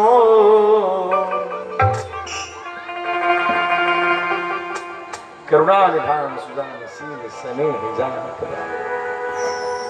ऐसा ही तुमको हो, वरदान मिल गया। और भगवती श्री किशोरी जी जाती हैं उधर, कहते हैं कि जब वहां पर पहुंचे जनक जी, तो जनक जी से महाराज विश्वामित्र ने कहा, गुरुवर मुनिवर विश्वामित्र ने महाराज जनक से, ये राम लखन देखना चाहते हैं, ये कैसा धनुष है। जनक जी ने बोला, अच्छा यज्ञशाला में देख ले, बढ़िया सुंदर। देखने के लिए गए थे, देखो दूर से, देखने वाला का विषम मंचंतु मंचिक सुंदर अति विशाल, दूर से देखा जाता है। आरती के समय करने वाले लोग आगे आइए, 100 लोग आगे ही आ जाएगा तो पता चला कि भगवान ने भाग गए। आरती में पूजन प्रसाद में नियम लाइन को बनाने की कोशिश की। धक्का मारने से भगवान मिलते हो तो घर ही में ठोकनिया कहते अपने दूल्हा के हमरा मेला नहीं घुमा तो घूमे काल घुमा 6 दिन हो गए कहिया मेला घुमा तो बस काल घूमो, काल भगवती के दर्शन है तो काल घूमो, फिर काल गुजर है, सब मेला चल जाता घुमा तो नवमी के दिन भग तो आई तो मेला खत्म हो जाता, आई मेला देखा तो आई देखबे करो तो सुन चल गए चौखट पे छाड़ के मारला के हमर से धक्का हमर से धक्का। तो इस प्रकार से धक्का धुक्की लागे लगले तो कन्या के जो क्रिया धक्की आवे छी तो मेला में और के भेटा वाला छे ले खाए पिए जो हेता बना कपड़ा लत्ता घर में ठोसा के भरल छ, धक्का नहीं मिले जो घर में तो धक्का तोरा देलिए वो जन तो ऐसे ही धक्का मुक्की के लिए जो हमारी यहाँ के नवरात्र पूजन समिति के जो कार्यकर्ता हैं ये सब भी धक्का मुक्की करने के लिए आ जाएं, सारे सदस्यगण कार्यालय में आ जाएं। यदि वैसा वाला मेला न घूमना हो तो लाइन से आए और अपना वाला मेला घूमना हो तो मार धक्का मुक्की करते हुए आए, रगड़म दगड़म झगड़म। और नहीं तो प्रेम से अनुशासन के साथ आइए। और समिति की तरफ से अंग वस्त्र वितरण हो रहा है सभी कार्यकर्ताओं को, इसलिए सभी कार्यकर्तागण बड़े प्रेम से कार्यालय में पहुंच जाएं और भगवती के प्रसाद स्वरूप संग वस्त्र को स्वीकार करें। लेकिन कृपया वही वाली बात कि धक्का मुक्की वाला मेला तो घरे में हो जाता है, यहाँ धक्का मुक्की क्यों कर रहे हैं? धक्का मुक्की नहीं किया कीजिए, जो जहाँ है वहीं से दर्शन करना चाहिए। प्राय देखा झांकी होती है तो धक्का मुक्की, प्रसाद बढ़ता तो धक्का मुक्की, ऐसा कोई भी नहीं होता है जो बिना धक्का दिए और बिना धक्का लिए आरती लेता हो या प्रसाद। पहले बाद में आरती के लिए हटे ना, पहले एक धक्का उसको, जब तक हो जाता दूसरा तू हटे ना, तो धक्का मिल गया। धक्का लेना भी नियम है, धक्का देना भी, ये ठीक नहीं। थोड़ा सा आप लोग ये धक्का से ऊपर उठिए और मर्यादाओं को समझने की कोशिश कीजिए। इसी में किसी का कुछ चोरी हो जाता है, बूढ़े बूढ़े बुजुर्ग हैं, बच्चे हैं, उनको चोट लगे, इसीलिए अलग एक जगह देखने वालों को दे दिया गया था। और जब दे दिया गया भगवान श्री राम बैठे हुए। एक सुंदर सा प्रसंग बताएं, श्री रामचरितमानस में तो लिख दिया रावण बाण छुआ नहीं चापा, लेकिन आनंद रामायण में ऐसा लिखा कि रावण गया, खुद जब गया कहते हैं कि जो वो जो धनुष लाया जा रहा था तो उसमें 10,000 पहिया थे। कितने? 5,000 आगे खींचने वाले और 5,000 पीछे खींचने वाले, 10,000 पीछे से 5,000 धक्का देने वाले और आगे से खींचने वाले। इस प्रकार से इतने पहिया के ऊपर में वो संदूक घूम रहा था, गुड़ गुड़ गुड़ गुड़ गुड़ गुड़ गुड़ गुड़, और इतने लोग खींच करके उसको ला रहे थे। इतने पराक्रमी धनुष को उठाना है, जो प्रत्यंचा चढ़ा देगा, खींच देगा, विवाह हो जाएगा, स्वयं हो जाएगा। भाट को कुछ गया नहीं, उसने यहां तक कह दिया कि जो तोड़ देगा। जनक जी देखने लगे हैं, तो हमने बोला था कि बस जो प्रत्यंचा चढ़ा देगा, खींच देगा, तोड़ देगा, तक कह दिया। चलो ठीक है, एक स्टेप आगे बढ़ गया।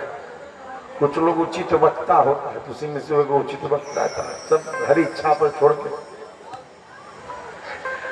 अब जो है रावण गया पूरा एकदम बर्जी शादी करके, तो जब बर्जी शादी करके गया तो उसने जो है उठाया एक हाथ से ही, लेकिन उठा ही नहीं। दो हाथ लगाया तो भी नहीं उठा। तब कहते हैं रावण ने अपने विराट स्वरूप जो भीष भुजा है उसका दर्शन। हे सभासद, ये लंका अधिपति रावण यहाँ विराजित है, तुम सबके पास दो भुजा, आज 20 भुजाधारी अपने पराक्रम को दिखाएगा। 20 भुजाओं से जब उठाया,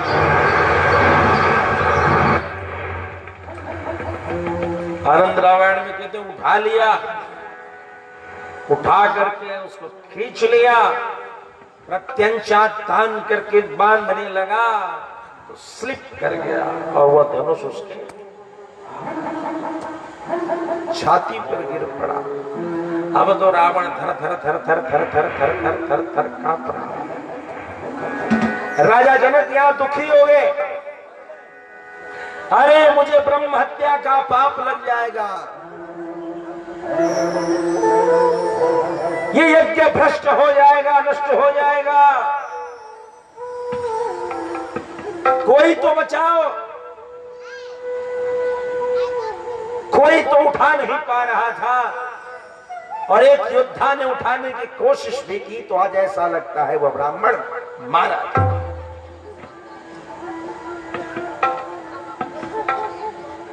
आनंद रामायण में ऐसा प्रसंग आता है कि राजा जनक जब विलाप करने लगे, उस समय वहां उनके मुख से निकलने लगा, वीर विहीन मही में जाने, कोई भी मेरे यज्ञ की रक्षा करने वाला नहीं है। और उनकी दृष्टि विश्वामित्र मुनि की ओर चली गई। मुनिवर को लगा जैसे जनक कह रहे हो कि आपके यज्ञ की तो रक्षा हो गई, मेरे यज्ञ की रक्षा कौन करेगा। राजा जनक की ओर इशारा किया, शांत रहो, जिसने मेरे यज्ञ की रक्षा की वो सबके यज्ञ की रक्षा वही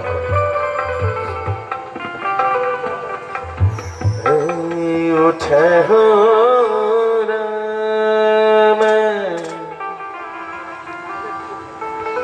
भंज हो भव चापा, उठे हो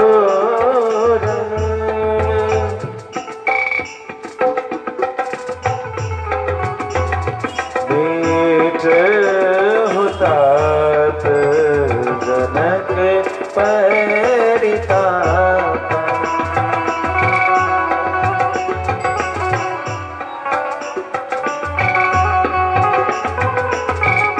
उठो राम, जाओ जनक के इस यज्ञ की रक्षा करो। उसके मन में दो चिंता है, कन्या का विवाह किससे होगा और इधर इस ब्राह्मण की रक्षा कैसे होगी। कहते हैं भगवान श्री राघव यह अति लाघव ठाड़। अच्छा, एक और सुंदर सा प्रसंग है यहाँ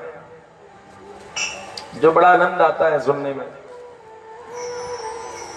एक बार किसी से प्रश्न पूछा जाए तो कोई भी बड़ी आसानी से प्रश्न का उत्तर देता है कि धनुष किसने तोड़ा। तो कहते हैं राम जी ने धनुष किसने तोड़ा जी? है श्री राम जी। पक्का? कौन बनेगा रोडपति? अभी रोड पे चलना है, करोड़पति कौन ही लगाएंगे? रोडपति चलना है ना, बिल निमंत्रण। तो एक सहज रूप में हम सभी कह देते हैं कि राम जी ने धनुष तोड़ दिया। सभी लोग विवाह कीर्तन में खूब धनुष तोड़वाते हैं राम जी से। ये हमारे जो ये ऑर्गन वाले हैं तो और खतरनाक है, पैर के धर दिए हैं, ऐसा बजाते रहते हैं कि कई भजन निकलता रहता है, लेकिन रोकना पड़ता क्योंकि कथा भी होनी।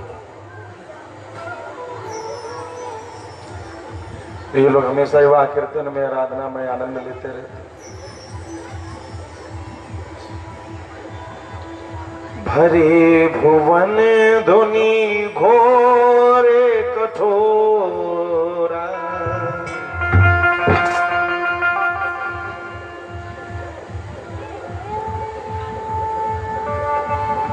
तेहि क्षण मध्य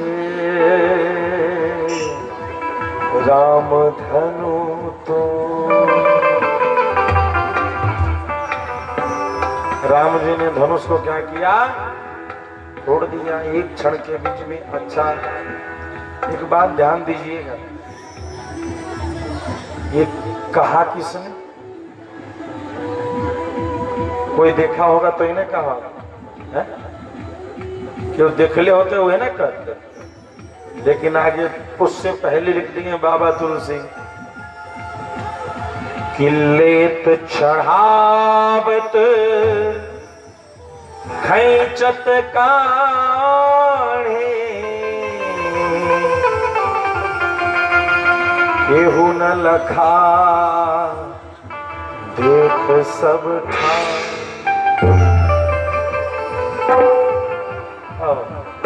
यही चौपाई है ना, केहू न लखा। जब कोई दिखवा ही नहीं किया तो बोल कौन रहा है कि राम जी धनुष तोड़ दिए? प्रेम जल भक्त वत्सल भगवान, नहीं समझे?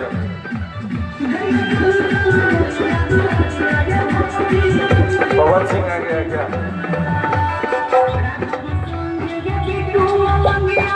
तो जो है कौन तोड़, जब देखा नहीं, केहू न लखा देख सब ठाड़े। बड़े ध्यान से सुनिएगा आप लोग, रामायण सबके घर में है।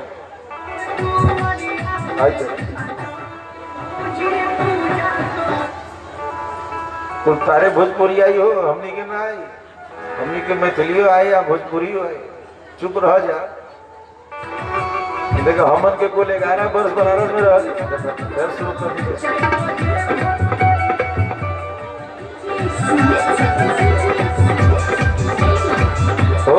रखवाला, अरे प्रिय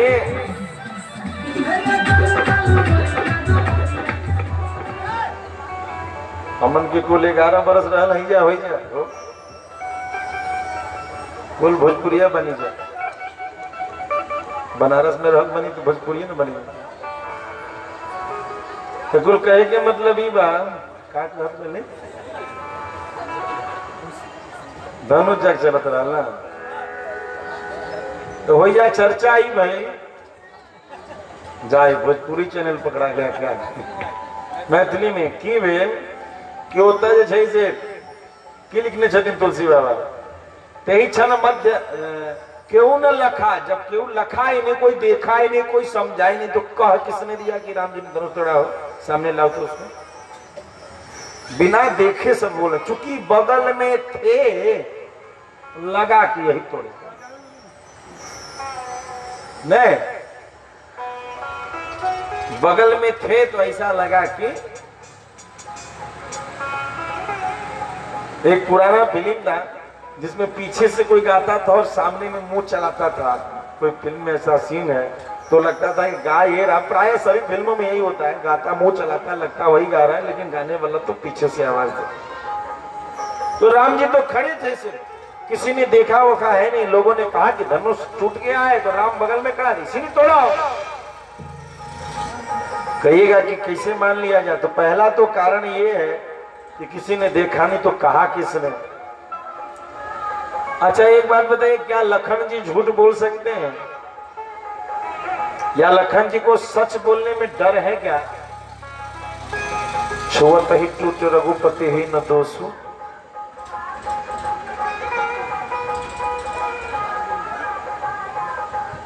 ध्यान दीजिएगा, आनंद लीजिए साहित्य का, बाबा तुलसी का साहित्य। छुअत ही टूट ये देखिए, ये थोड़ा सा वो चल रहा है ऊपर वालों का, पीएचडी लेवल वालों का, इसलिए जो रामायण नहीं पढ़े उनके वो समझ में नहीं आएगा, थोड़ा चुप रहो। जो पढ़ते हैं उनको समझ में आएगा। लिखा है छुअत ही टूट रघुपति ही न दोष, लिखा है। लखन जी कहते हैं कि रघुपति का दोष नहीं है, छूते टूट गया। अच्छा, भगवान राम को डर लगता है सच बोलने में, तो छुअत ही टूट पिनाक पुराना। राम जी ने क्या कह दिया? छुअत ही टूट।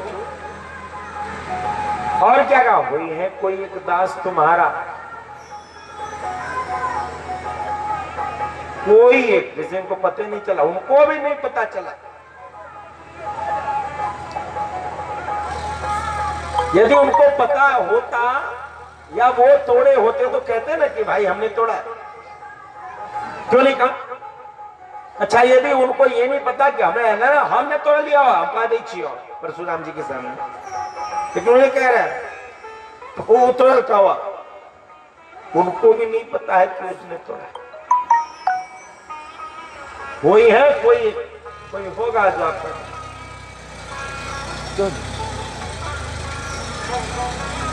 ये कथा सुने नहीं सुने?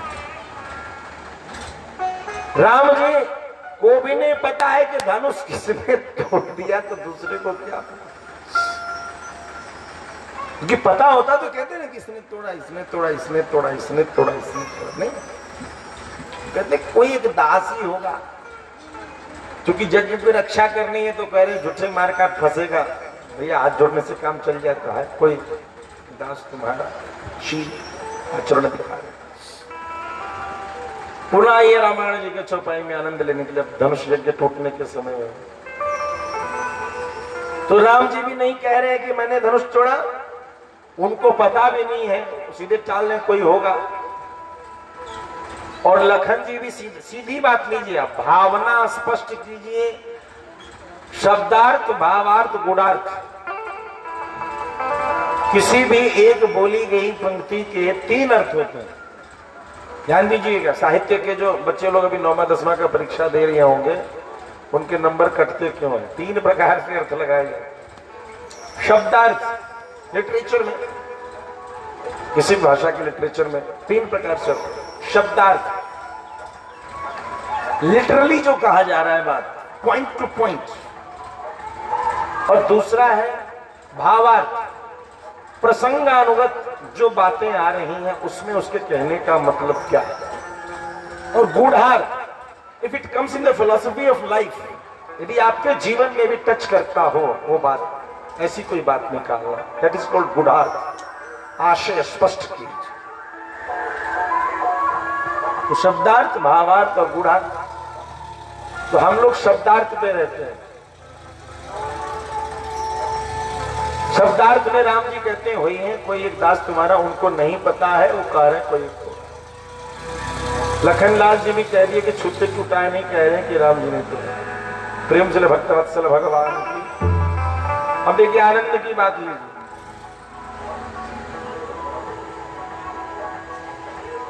अब थोड़ा पहले चले धनुष टूटने के समय, कहीं वहां पर कहीं लिख दिया गया हो राम जी धनुष तोड़ दिए तो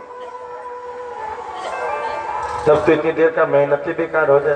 तो नहीं, वहां भी कुछ मही पताल नाक जसु व्यापा, मही धरती, पाताल, नाक मतलब स्वर्ग में जस व्याप्त हो गया। राम बरी सिंह भंजो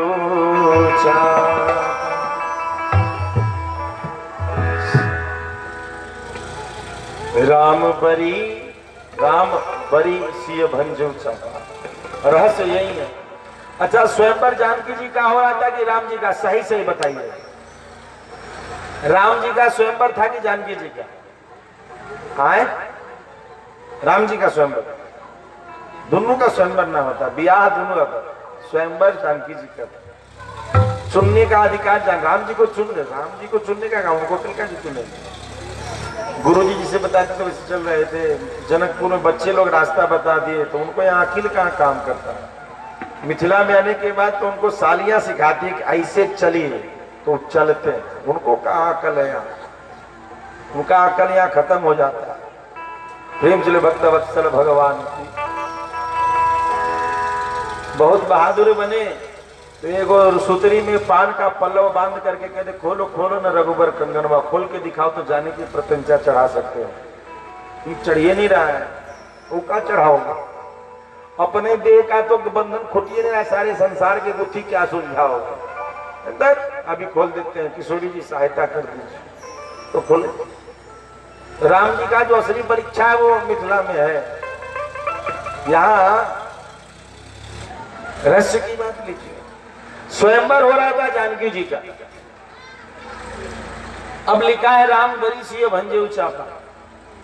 अर्थ लगाने वाले लगा देते हैं गलती से लोग इधर उधर, जिनको मिथिला का रहस्य नहीं मालूम है या जानकी जी का रहस्य नहीं मालूम है, जो रामे जी के रहस्य में घूम रहे हैं, वो कह देते हैं कि राम बरी सिया, राम ने सीता जी का वर्ण किया, भंजेऊ चापा, धनुष तोड़ करके। राम हो गए कर्ता और कर्म हो गए जानकी जी और धनुष। पार्ट्स ऑफ स्पीच, कारक। लेकिन यहां कारक जो है, जब स्वयंवर कर्ता एक होगा, कर्म दो है, तो सामान्य अर्थ में राम कर्ता हो रहे हैं और जानकी का वर्ण किया जा रहा है राम जी के द्वारा, जो सर्वथा ही तर्क संगत नहीं है, चूंकि वर्ण करने का अधिकार जानकी जी को है, स्वयंवर जानकी जी की। क्यों जी? पहले माल्यार्पण जो है जानकी जी करेंगे कि राम जी? पहले जानकी जी करेंगे। वर्ण करने का अधिकार किशोरी जी को है। इसीलिए इसका अर्थ जो लगाया जा रहा है कि राम जी ने धनुष तोड़ करके, राम करता है और धनुष तोड़ करके पहला कर्तव्य किया और मूल कर्म रूप में दिखता है कि जानकी जी का वर्ण किया, ये अनुचित है। राम बरी सिय, सीता और राम में कर्ता कौन है, यही अनुसंधान का विषय है। वही धनुष तोड़ रहा है जो वर्ण कर सकता है। तो चूंकि राम वर्ण करने का स्थान ही नहीं कि राम जी वर्ण करें, मर्यादा ही नहीं, मर्यादा पुरुषोत्तम खुद कैसे कह सकते हैं, इसलिए सिया जी ने राम जी का वर्ण किया और आगे का कर्म भी इनके साथ ही जुड़ेगा। भंज चापा, धनुष तोड़। यदि बरी का मतलब वर्ण लेते हैं तो कर्ता सीता हो रही है और कर्म के रूप में राम हो रहे हैं, इसलिए धनुष तोड़ने का प्रसंग भी जानकी जी से जुड़ा है। और अन्यथा बहुत सुंदर किसी एक रसिक ने कहा, राम बरी, सब पे कलंक लग रहा था कि ये वीर विहीन मही में जाने कलंक लगा। यह कलंक रघुवंश सिंह महजाओं को हुए, कहीं समाजस कहीं न कोई। लखनलाल जी बहुत ही व्याकुल हो गए थे। विद्यमान रघुकुल मन जानी, कहीं जनक जस अनुचित। गौरव छत्रक दंड जिमी, तब प्रताप बलनाथ। जो न करो पद सपत कर्ण धरु। सकौ मेरु नु लक्ष्मी तो पूरे मेरु सुमेरु पर्वत में मूली के तरीके से उखाड़ के फेंक दूंगा, धनुष को ऐसे तोड़ दूंगा, ऐसे। तो अब कहा स्थिति रस ऐसा है कि सभी सबूतों और गवाहों के मद्देनजर ध्यान में रखते हुए अयोध्या नरेश के लाडले लाल बड़े पुत्र श्री राघवेंद्र सरकार जनक के दरबार में बाइज्जत बरी किए जाते हैं। राम बरी, उन पे कोई कलंक नहीं लगा। आगे आ जाइए। सिय भंजे चापा, जानकी जी ने धनुष को तोड़ दिया। यही क्षण मध्य राम धनु तोड़ा। अर्थ प्राय लोग ऐसे लगाते हैं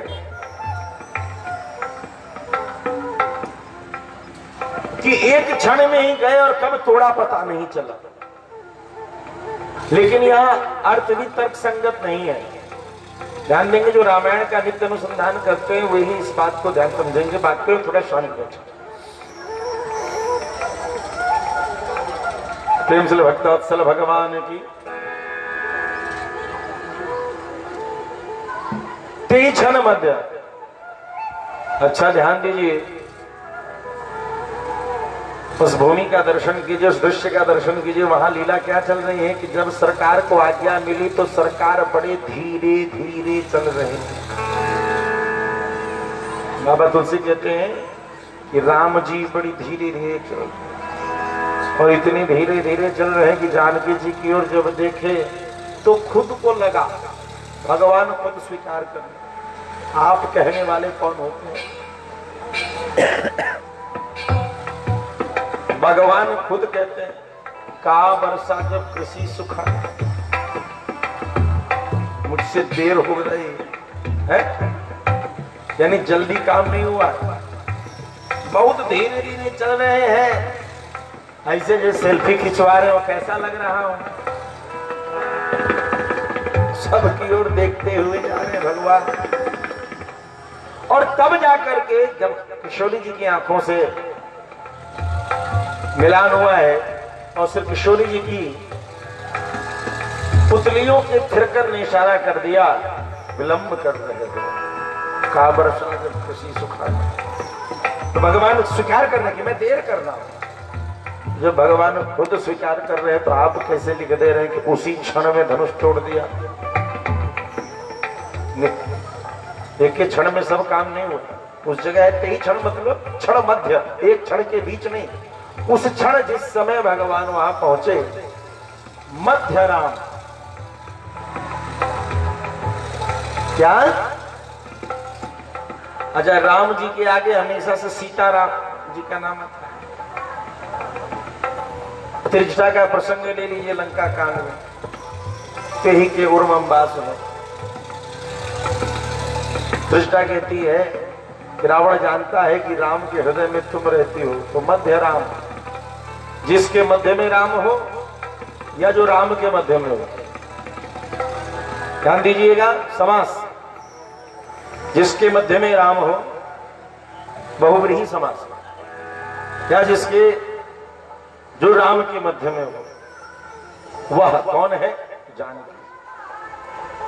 तत्व प्रेम कर मम और तोरा, जानत प्रिया एक मन मोरा, सो मन मध्य राम, राम का मध्य, सो मन रहत सदा, तो ही पाही जान प्रीत इतने हो माही।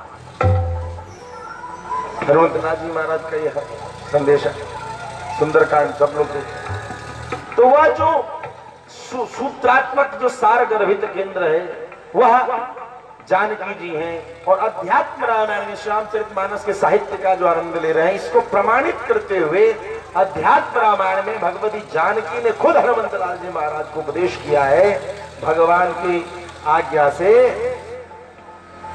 कि हे हनुमान, राम निर्विकार है, इन सब को करने वाली मैं महामाया, मैंने इन समस्त कृत्यों को किया है, इसलिए मुझे ही मूल कारक तत्व रूप में तुम जानो।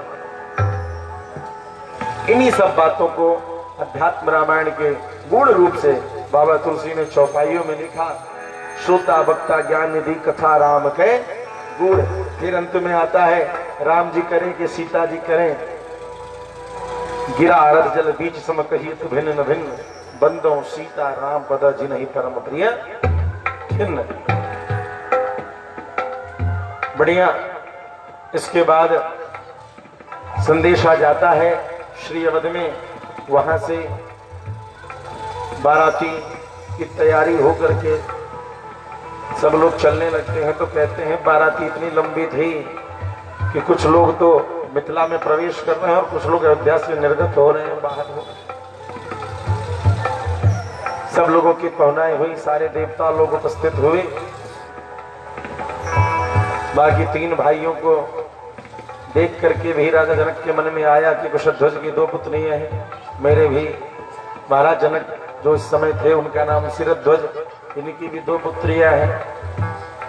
उन्होंने प्रस्ताव दिया, मुनिवर वशिष्ठ के निर्देश पर महाराज श्री ने, श्रीमान दशरथ ने इस प्रस्ताव को स्वीकार किया। चारों दुल्हा दुल्हन का विवाह हुआ। प्रेम श्री भक्तवत्सल भगवान। और कोहबर में सारी सखियां उनको खिला पिला रही। जब विवाह में हम लोग प्रवेश कर रहे हैं तो एक छोटी सी गाली कह के हम लोग आगे कथा को बढ़ाएंगे। सखियां किस प्रकार से भगवान को गाली सुना रही हैं कि राम जी से पूछे, राम जी से पूछे जनकपुर की नारी बता दे बबुआ, ओ बता दे बबुआ, लोग बदेत कहे गारी बता दे बबुआ, लोग बदेत कहे गारी बता दे बबुआ।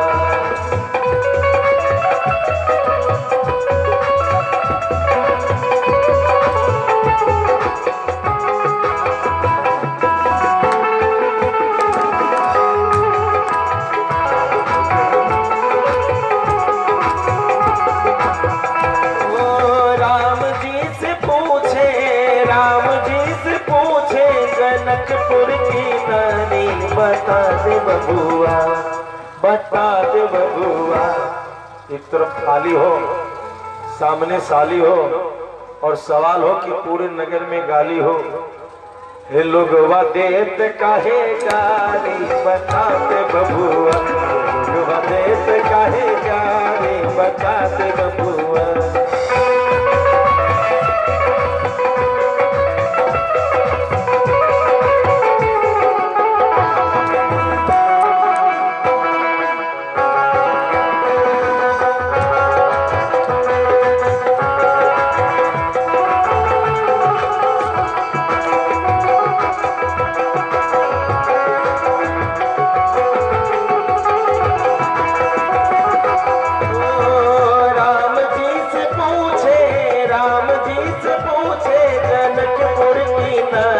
बता दे बबुआ, बता दे बबुआ, लोग बदेत कहे गारी बता दे बबुआ, लोग बदेत कहे गारी बता।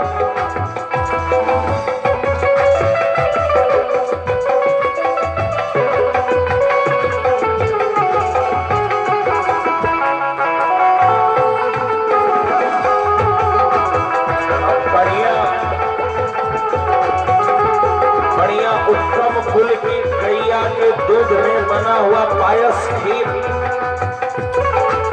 सरकार ऐसे उठा के मुंह में रखने वाले हैं कि सुनाई पड़ा कि गाली पड़ रही है?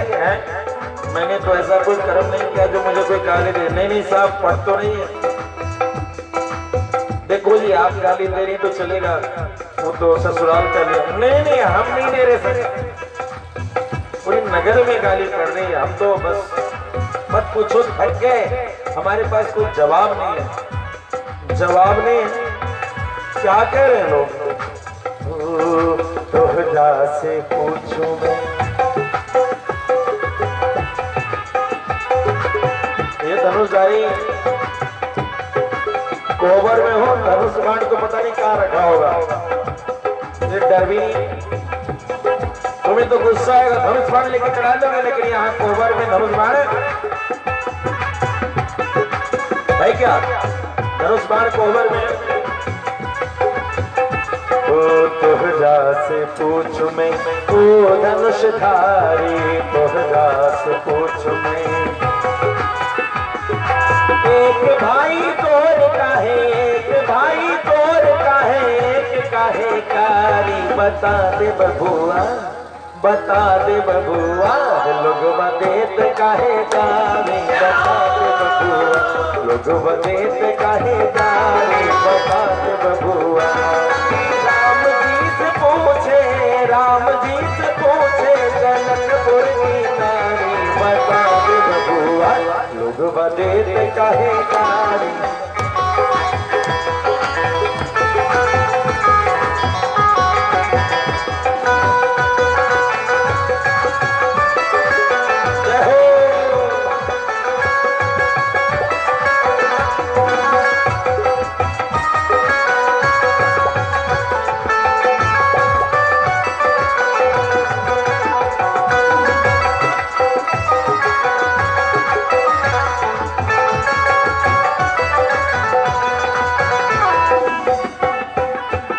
राम और भरत सावली,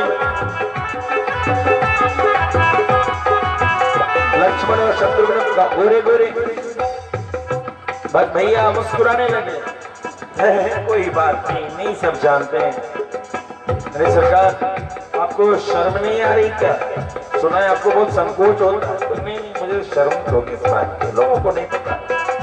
अच्छा क्या पता है, क्या नहीं पता है? लोगों को यही पता है ना, तुम कह रही हो कि हम दो भाई गोरे हैं दो भाई काले हैं, किस लिए? कहाँ क्यों है? हमारे पिता एक है, माताएं हमारी 3 हैं। ओ पिता के गुण कमजोर है, माताएं के गुण ज्यादा प्रबल है, इसीलिए माताओं का रंग आपने दिखता है। सरकार फिर से लो कि बूढ़ा बाबा को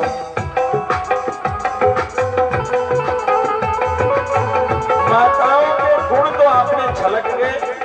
वो माता पूजनीय होती हैं, ठीक हो सकता है, लेकिन माताएं जो है खाली गुण दिखाने में प्रबल है, कुछ करने में भी प्रबल है। तो क्यों? हमें लगता है अयोध्या की माताओं को बनाने कुछ नहीं आता है, तो क्यों? ये जो गुरुजी लोग हैं इन लोगों को बढ़िया से भोजन नहीं कराया गया? तो हाँ, तो हद अच्छी जगह किया खाई सकती। ये बूढ़ा बाबा के पकल पकल दाढ़ी, बूढ़ा बाबा के पकल पकल दाढ़ी, बूढ़ा बाबा के देखे में दुबर पकड़ खाए भर थारी। बता दे बबुआ पेट कहे गारी, बता दे बबुआ पेट कहे गारी, बता दे बबुआ। राम जी से पूछे जनकपुर की नारी, बता दे बबुआ बता दे बबुआ लोग बते पे काहे गारी, बता दे बबुआ।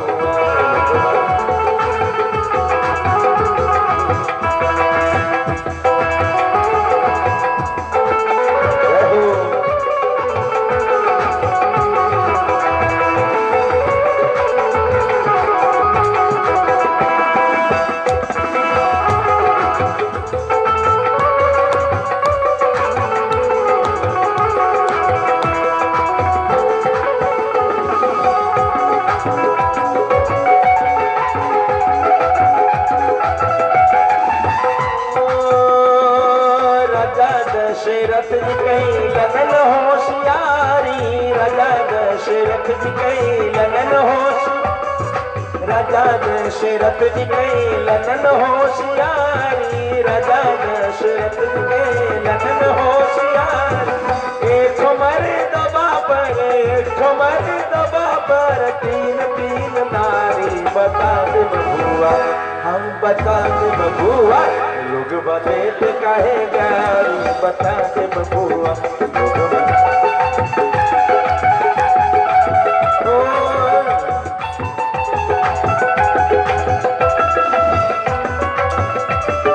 राम जी से पूछे जनकपुर की नारी, बता दे बबुआ लोग बतेत काहे गारी, बता दे बबुआ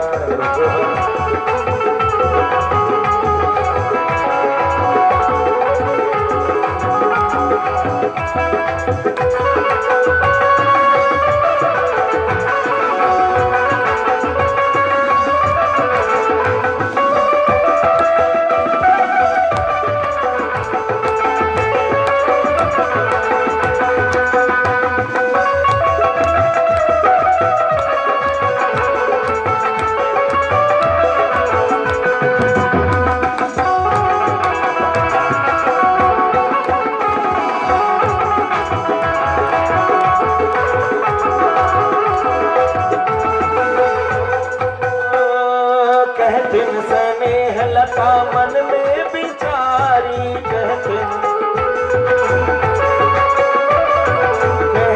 स्नेह लता मन में बिचारी, कहतिन स्नेह लता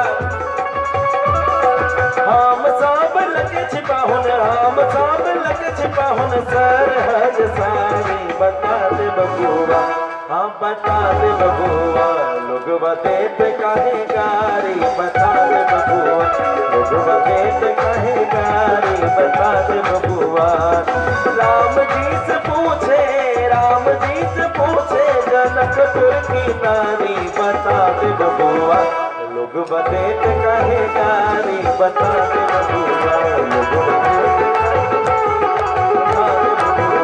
लोग बदेत कहे गारी बता दे बबुआ। प्रेम से भक्त वत्सल भगवान। हेलो, 1 मिनट अहाँ से हम समय लेबे चाहे छी। आचार्य महोदय से आग्रह कि समय के देखे के अपने आब जाओ, समय देखियो कते बाज रहा है और एठाम से डोला लगा हमरा सब लोगन के चलऽ के छियै और रथ सेहो आबि गेला और एखन तक भी माता बहन लोग के नहीं लगिया। एक बात ध्यान में लियो, सब गोटे चलो माता जी के हुनका आमंत्रित करो, एहि बात को ध्यान दियो। सब गोटे हम सब सज धज के चलो माता जी के और उनका आमंत्रित करो। लिया ब्याह जी के कार्यक्रम से हम लिए। धन्यवाद।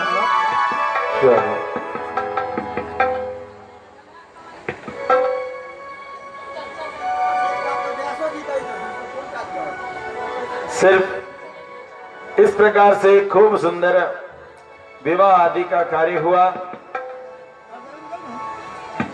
और आप सभी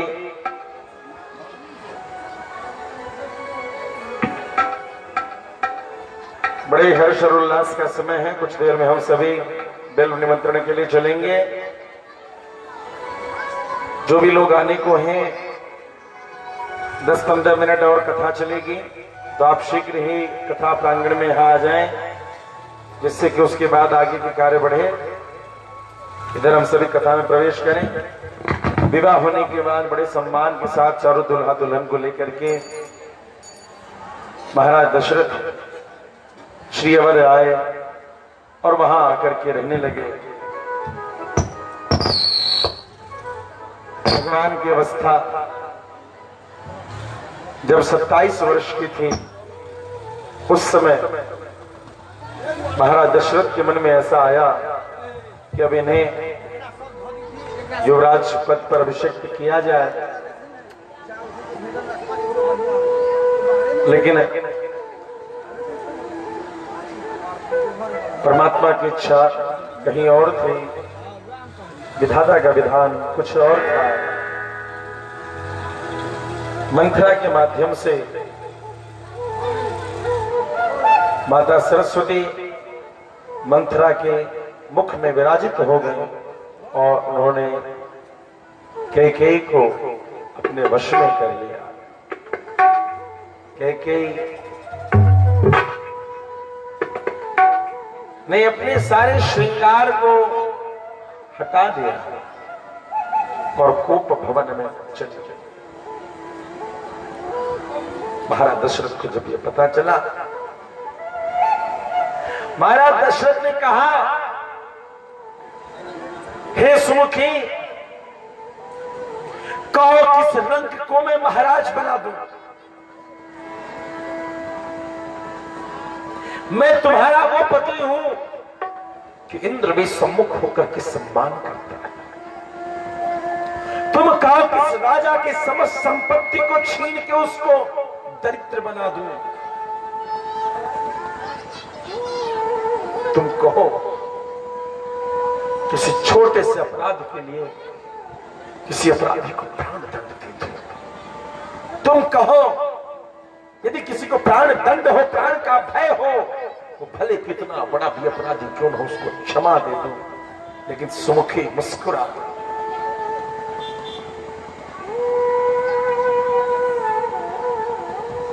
सभी जगह मंगलाचार हो रहा है।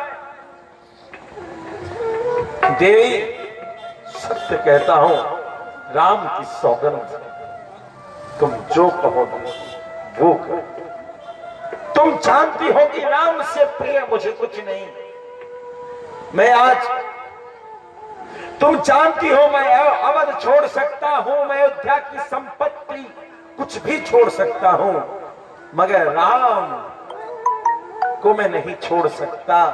मुझे राम अपने प्राण से भी प्रिय है। मैं उस अपने लाडले राम की सौगंध खा के कहता हूं, तुम जो कहोगे करूंगा। राम साधु तुम, राम सुठी तुम साधु से। महाराज, देने लेने की बातें तो आप बहुत करते हो, मगर सच में दे सकते हो? अरे देवी, मैंने कहा ना, मैं राम का सौगंध खा के कहता हूं, मैं दूंगा। 14 वर्ष तक राम का वनवास, और ये सामग्रियां सजी हैं, इन सामग्रियों से मेरे भरत का अच्छा अभिषेक हो जाए।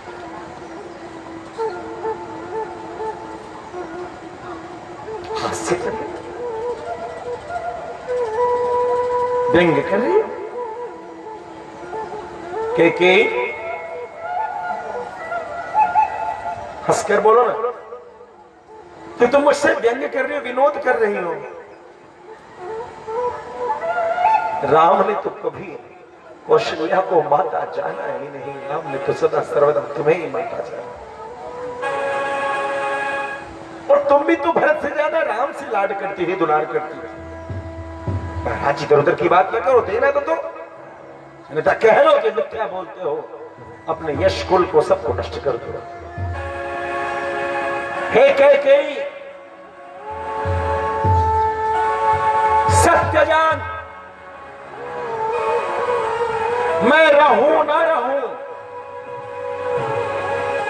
सत्य जान, यह अयोध्या बसेगा, यह अयोध्या सजेगी, अयोध्या में उत्सव भी मन रहे होंगे, अयोध्या में राज्याभिषेक भी होगा, स्वर्ग के देवता उतर करके आनंद लेंगे इस अयोध्या के उस राज्याभिषेक का। सारे ब्राह्मण साधु संत उपस्थित होकर के उस उत्सव का दर्शन करेंगे, लेकिन उस राज्याभिषेक की गद्दी को स्वीकार करने का कुकर भरत नहीं करेगा।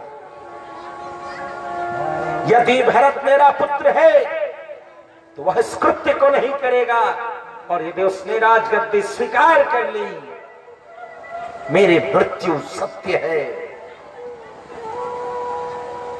उस भरत को कह देना मेरे लिए कोई तिलोदक की क्रिया न करे, क्योंकि उसकी क्रिया को मैं स्वीकार नहीं करूंगा। भगवान श्री राम आते हैं, पिताश्री बेहोश है। मां ने कहा तेरे कारण बेहोश है। मां, मेरे कारण? बताए मां, आज्ञा करें। मां ने कहा बेटा वनवास मांगा, भरत का अभिषेक, बस इतनी सी बात। पिताश्री उठिए। शूलक्षेप ने तो अपने प्राणों की आहुति तक देने का विचार कर लिया था। मुझे तो वन में भेज रहे, और मुझे वन में अच्छा लगता है। पिताश्री को प्रणाम करके घर जाते हैं। माता कौशल्या से मिलते हैं। माता जानकी भी विनोद प्रार्थना करके, उन्होंने विनय करके वनवास की स्वीकृति लेती हैं। लखनलाल भी उपस्थित हो जाते हैं। तीनों भैया जब राज दरबार में पहुंच करके उस राजमहल में सजने की गिरुए वस्त्र, दोनों भैया और जानकी के लिए भी जब गिरुआ वस्त्र लेकर के जब देने की बात करती है, तब अरुंधति माता ने बोला, वशिष्ठ की पत्नी ने, अरे कैकेयी शांत हो जा, वनवास की बात मात्र राम के लिए है। जानकी सविस्त श्रृंगार के साथ ही यहां से जाएंगी। उनके साथ वो वन में अपने पति के साथ जाना चाहती हैं, जाए, लेकिन उनके श्रृंगार दूर नहीं होंगे। अष्टमंत्रियों में एक प्रधान जाबाली नाम के मंत्री थे। उन्होंने कहा, हे सभासद, सच कहते हैं बबूर के लता पेड़ में बबूर ही उपजता है। कैकेयी का यह करना कोई अचरज नहीं है। इसकी मां ने भी यही कृत्य किया था। कैकेयी राज अश्वपति को चिड़िया चुनमुन की बातें समझने का अभ्यास था। साधु ने जब वरदान दिया कि तुम समझ सकोगे तो कहा, किसी और को मत कहना, अन्यथा तुम्हारे प्राण चले जाएंगे। एक दिन कुछ पंछियों के आपसी विनोद को देख करके महाराज मुस्कुराने लगे। तो रानी ने बोला, क्यों मुस्कुरा रहे हो? मुझे देख के मुस्कुरा रहे हो, मुझे चिढ़ा रहे हो? महाराज ने कहा, नहीं, आप मुझ पर व्यंग कर रहे हो। बता दो किस लिए व्यंग कर रहे हो, अन्यथा मैं विष खा लूंगी, मैं जल के मर जाऊंगी, मैं समुद्र में कूद जाऊंगी, मैं पहाड़ से कूद जाऊंगी, अन्यथा मुझे बता दो। महाराज धर्म संकट में पड़ गए। साधु बाबा के पास पहुंचे। महाराज जी, मेरी पत्नी ऐसा कहती है। महात्मा ने कहा, ये राजन, तुम सिर्फ अपनी पत्नी के पति नहीं हो, तुम समाज के भी प्रजापालक हो। तुम्हारे जीवन पर समाज का भी अधिकार है। यदि तेरी पत्नी कहती है विष खाएगी तो खाने दे, तेरी पत्नी कहती है आग लगाएगी तो लगाने दे, मगर अपने प्राणों की रक्षा कर, उसके प्रेम में ये अनमोल प्राण मत नष्ट कर। और वही यह उस पर बेटी है, या हार नहीं मानेगी, भले अयोध्या उजड़ जाए। भगवान श्री राम सुमंत जी के साथ सभी नदियों को पार करते हुए निषाद राज के पास जब सुमंत जी ने पहुंचाया है, वहां से सुमंत जी को लौटा दिया गया। आगे निषाद राज को केवट के माध्यम से उस पार ले जाते हैं और उस पार जाकर के भरद्वाज मुनि के आश्रम, वहां से भगवान को भरद्वाज मुनि ने कहा, हे राम, यहां से चित्रकूट जाओ यमुना जी को पार करके, लेकिन वहां कोई नैया नहीं, कोई माझी नहीं है, तुम्हें नाव बनाना पड़ेगा और उस पार जा करके एक वटवृक्ष, श्याम वट मिलेगा, उस वटवृक्ष को पूजन करना। वहां कई पूर्वज तपस्यारत हैं, उनका आशीर्वाद लेके वन प्रदेश में जाओ। भैया लखनलाल ने वृक्षों की शाखाओं को तोड़ तोड़ करके, और बरगद वृक्ष में जो शाखा जड़ों की रहती है, वैसे ही कई जंगल में वृक्षों में लतरी जैसे निकले हुए लताएं पताएं होती, उनसे बंधन कर करके नैया बनाई और नैया खेब करके तीनों पार गए। वहां श्याम वट का पूजन किया। वाल्मीकि मुनि से मिलते हुए चित्रकूट में जाकर के रहने लगे। जब तक भरत भैया को पता चलता है, भरत भैया अपने मामा के यहाँ गए थे, वहां से लौट करके आते हैं और आ करके उन्होंने अपना विचार दिया कि मैं पहले भैया का दर्शन करूंगा। भैया के पास आते हैं, पूरी अयोध्या की प्रजा को लेकर के, सेना को लेकर के, वैभव को लेकर के भैया से निवेदन करते हैं, लेकिन भैया उनकी बातों को नहीं मानते। तो अंत में भरत भैया अनशन करने लगे। हे सुमंत जी, मुझे कुशा का बिछावन कर दीजिए। बिछावन बिछ गया, वहीं लेटने लगे भैया के चरणों में। सरकार समझ गए क्या कहना चाह रहे हैं भरत जी। क्या कहते हो भरत, तुम राजपुत्र हो, प्रजा रंजन के लिए कर्तव्य करो, राजपुत्र को अनशन करने का अधिकार नहीं है। यह तो उन ब्राह्मणों के लिए है, यदि कोई राजा अनीति कर रहा हो तो उसको रोकने के लिए यह ब्राह्मण इस प्रकार का अनशन व्रत करते हैं। अतः ये क्षत्रिय कुल में रहने वालों के लिए धरना प्रदर्शन ठीक नहीं है। धरना को छोड़ो, जाओ अयोध्या का राज्य संभालो।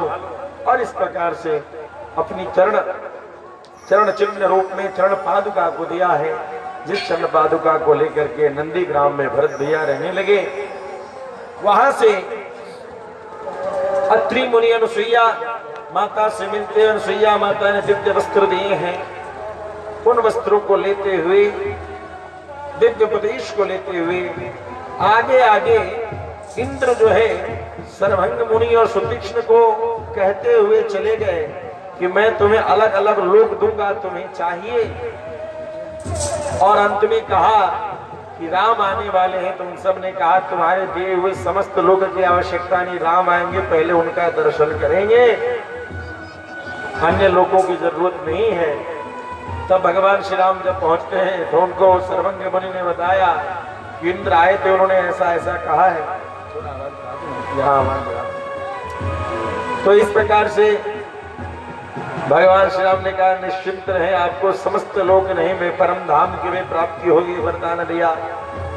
सुतीक्ष्ण मुनि से होते हुए अगस्त्य मुनि के आश्रम में गए हैं। 10 वर्ष तक भगवान अलग अलग जगह पर्णकुटी बना बना करके वन प्रदेश में रहते हुए अंत में जब पुनः अगस्त्य मुनि के आए तो उन्होंने कहा है कि आगे दंडकारण्य में प्रवेश कीजिए राम, क्योंकि यहाँ पर कोई आने वाला नहीं है, यहाँ मैं बैठा हूँ, इसलिए कोई असुर यहाँ नहीं आएंगे।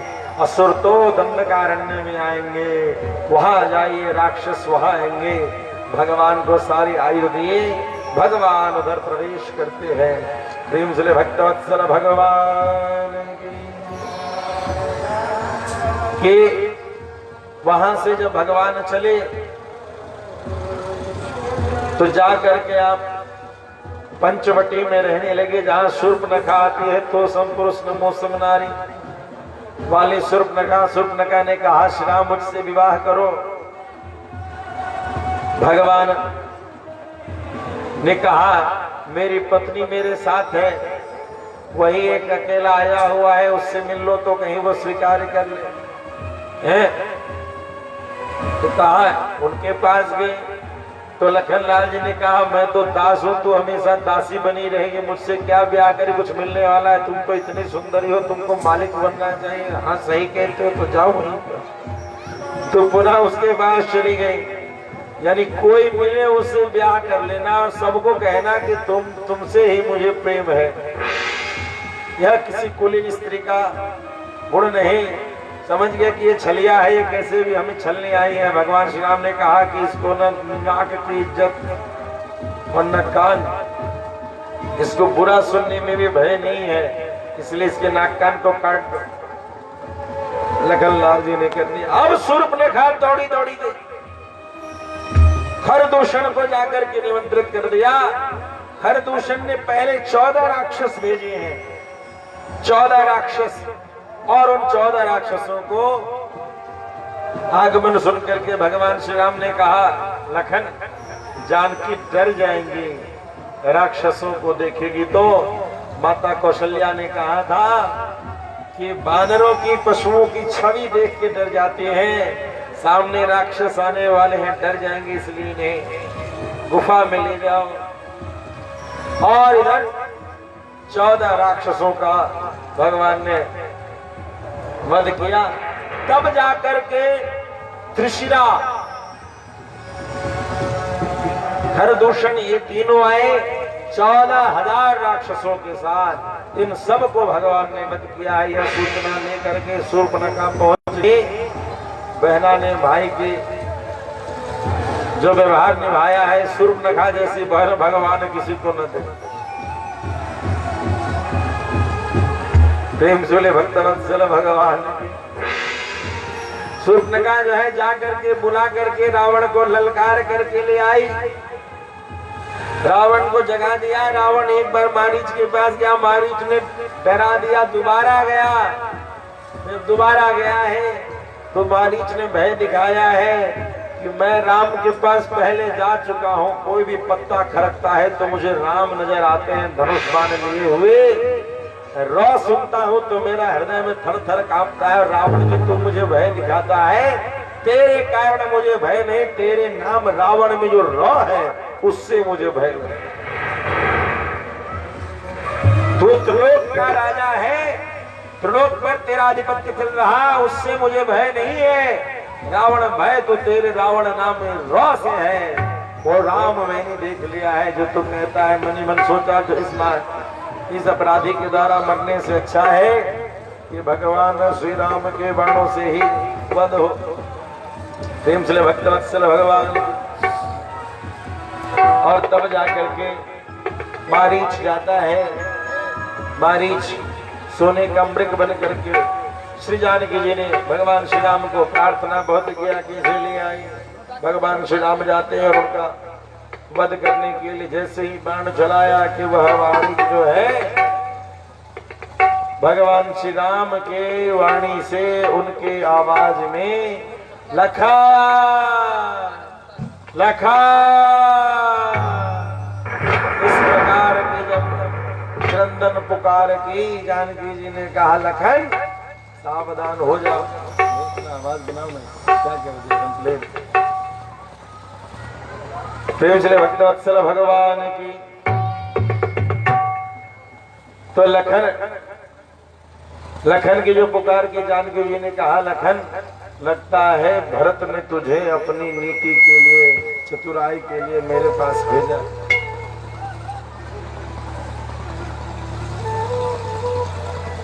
लखन तू जो भ्रातृ प्रेम का क्या आवाज कहाँ चला गया सब शादी शादी हाँ राधे श्याम तू जो भ्रातृ प्रेम का दम्भ भरता है आज वो ढोंग आज वो स्वांग दिख गया कि तुमने इसी दिन की प्रतीक्षा के लिए तुम लगातार बने रहे। लखन जरूर भरत की कोई बात लेकर के तो राम के साथ क्षमा क्षमा बहुत क्षमा याचना मांगा लेकिन मानते नहीं। परिणाम यह हुआ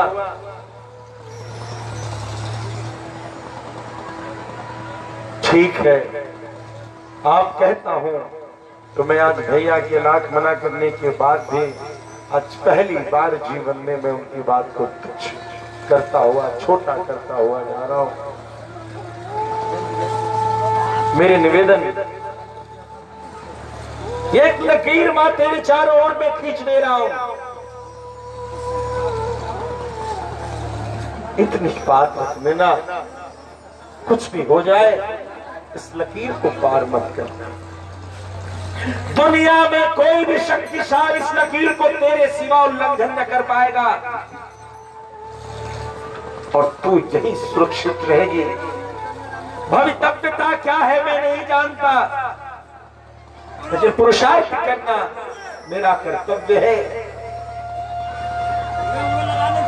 आज पहली बार मैं भैया की बात को ना मानता हुआ तेरे कारण आज तुझे छोड़ के जा रहा। जानकी वहीं बैठी महामाया कुछ और लीला करना चाहती थी। लखनलाल जी उस आवाज की ओर चलते चले जाते।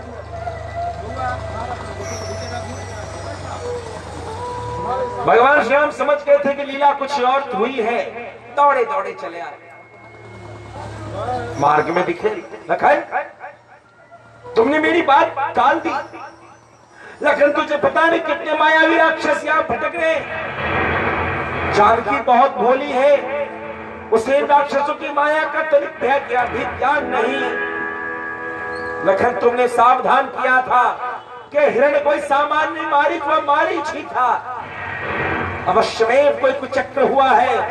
मेरा हृदय कहता है अब उस कुटी पर मेरी जानकी नहीं मिलने वाली।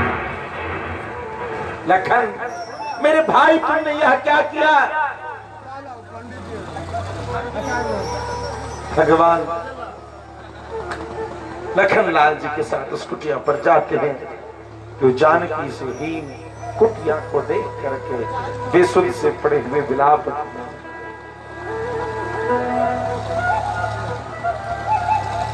एक मृग है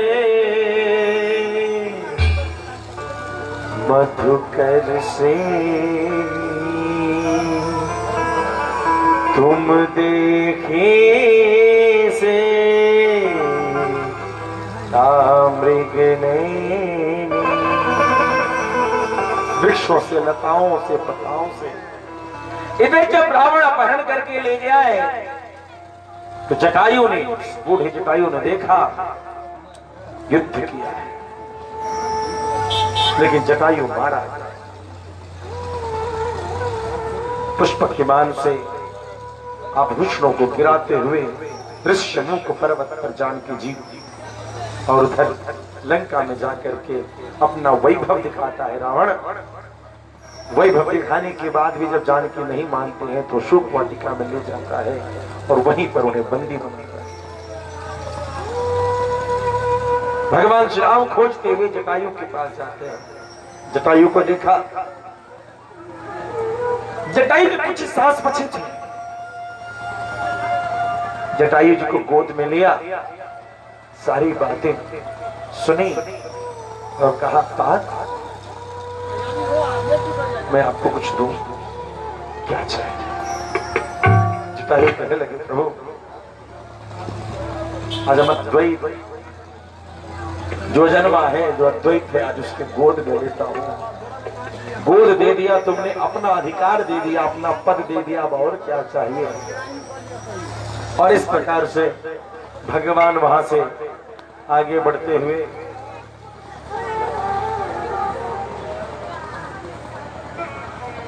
भगवान श्री राम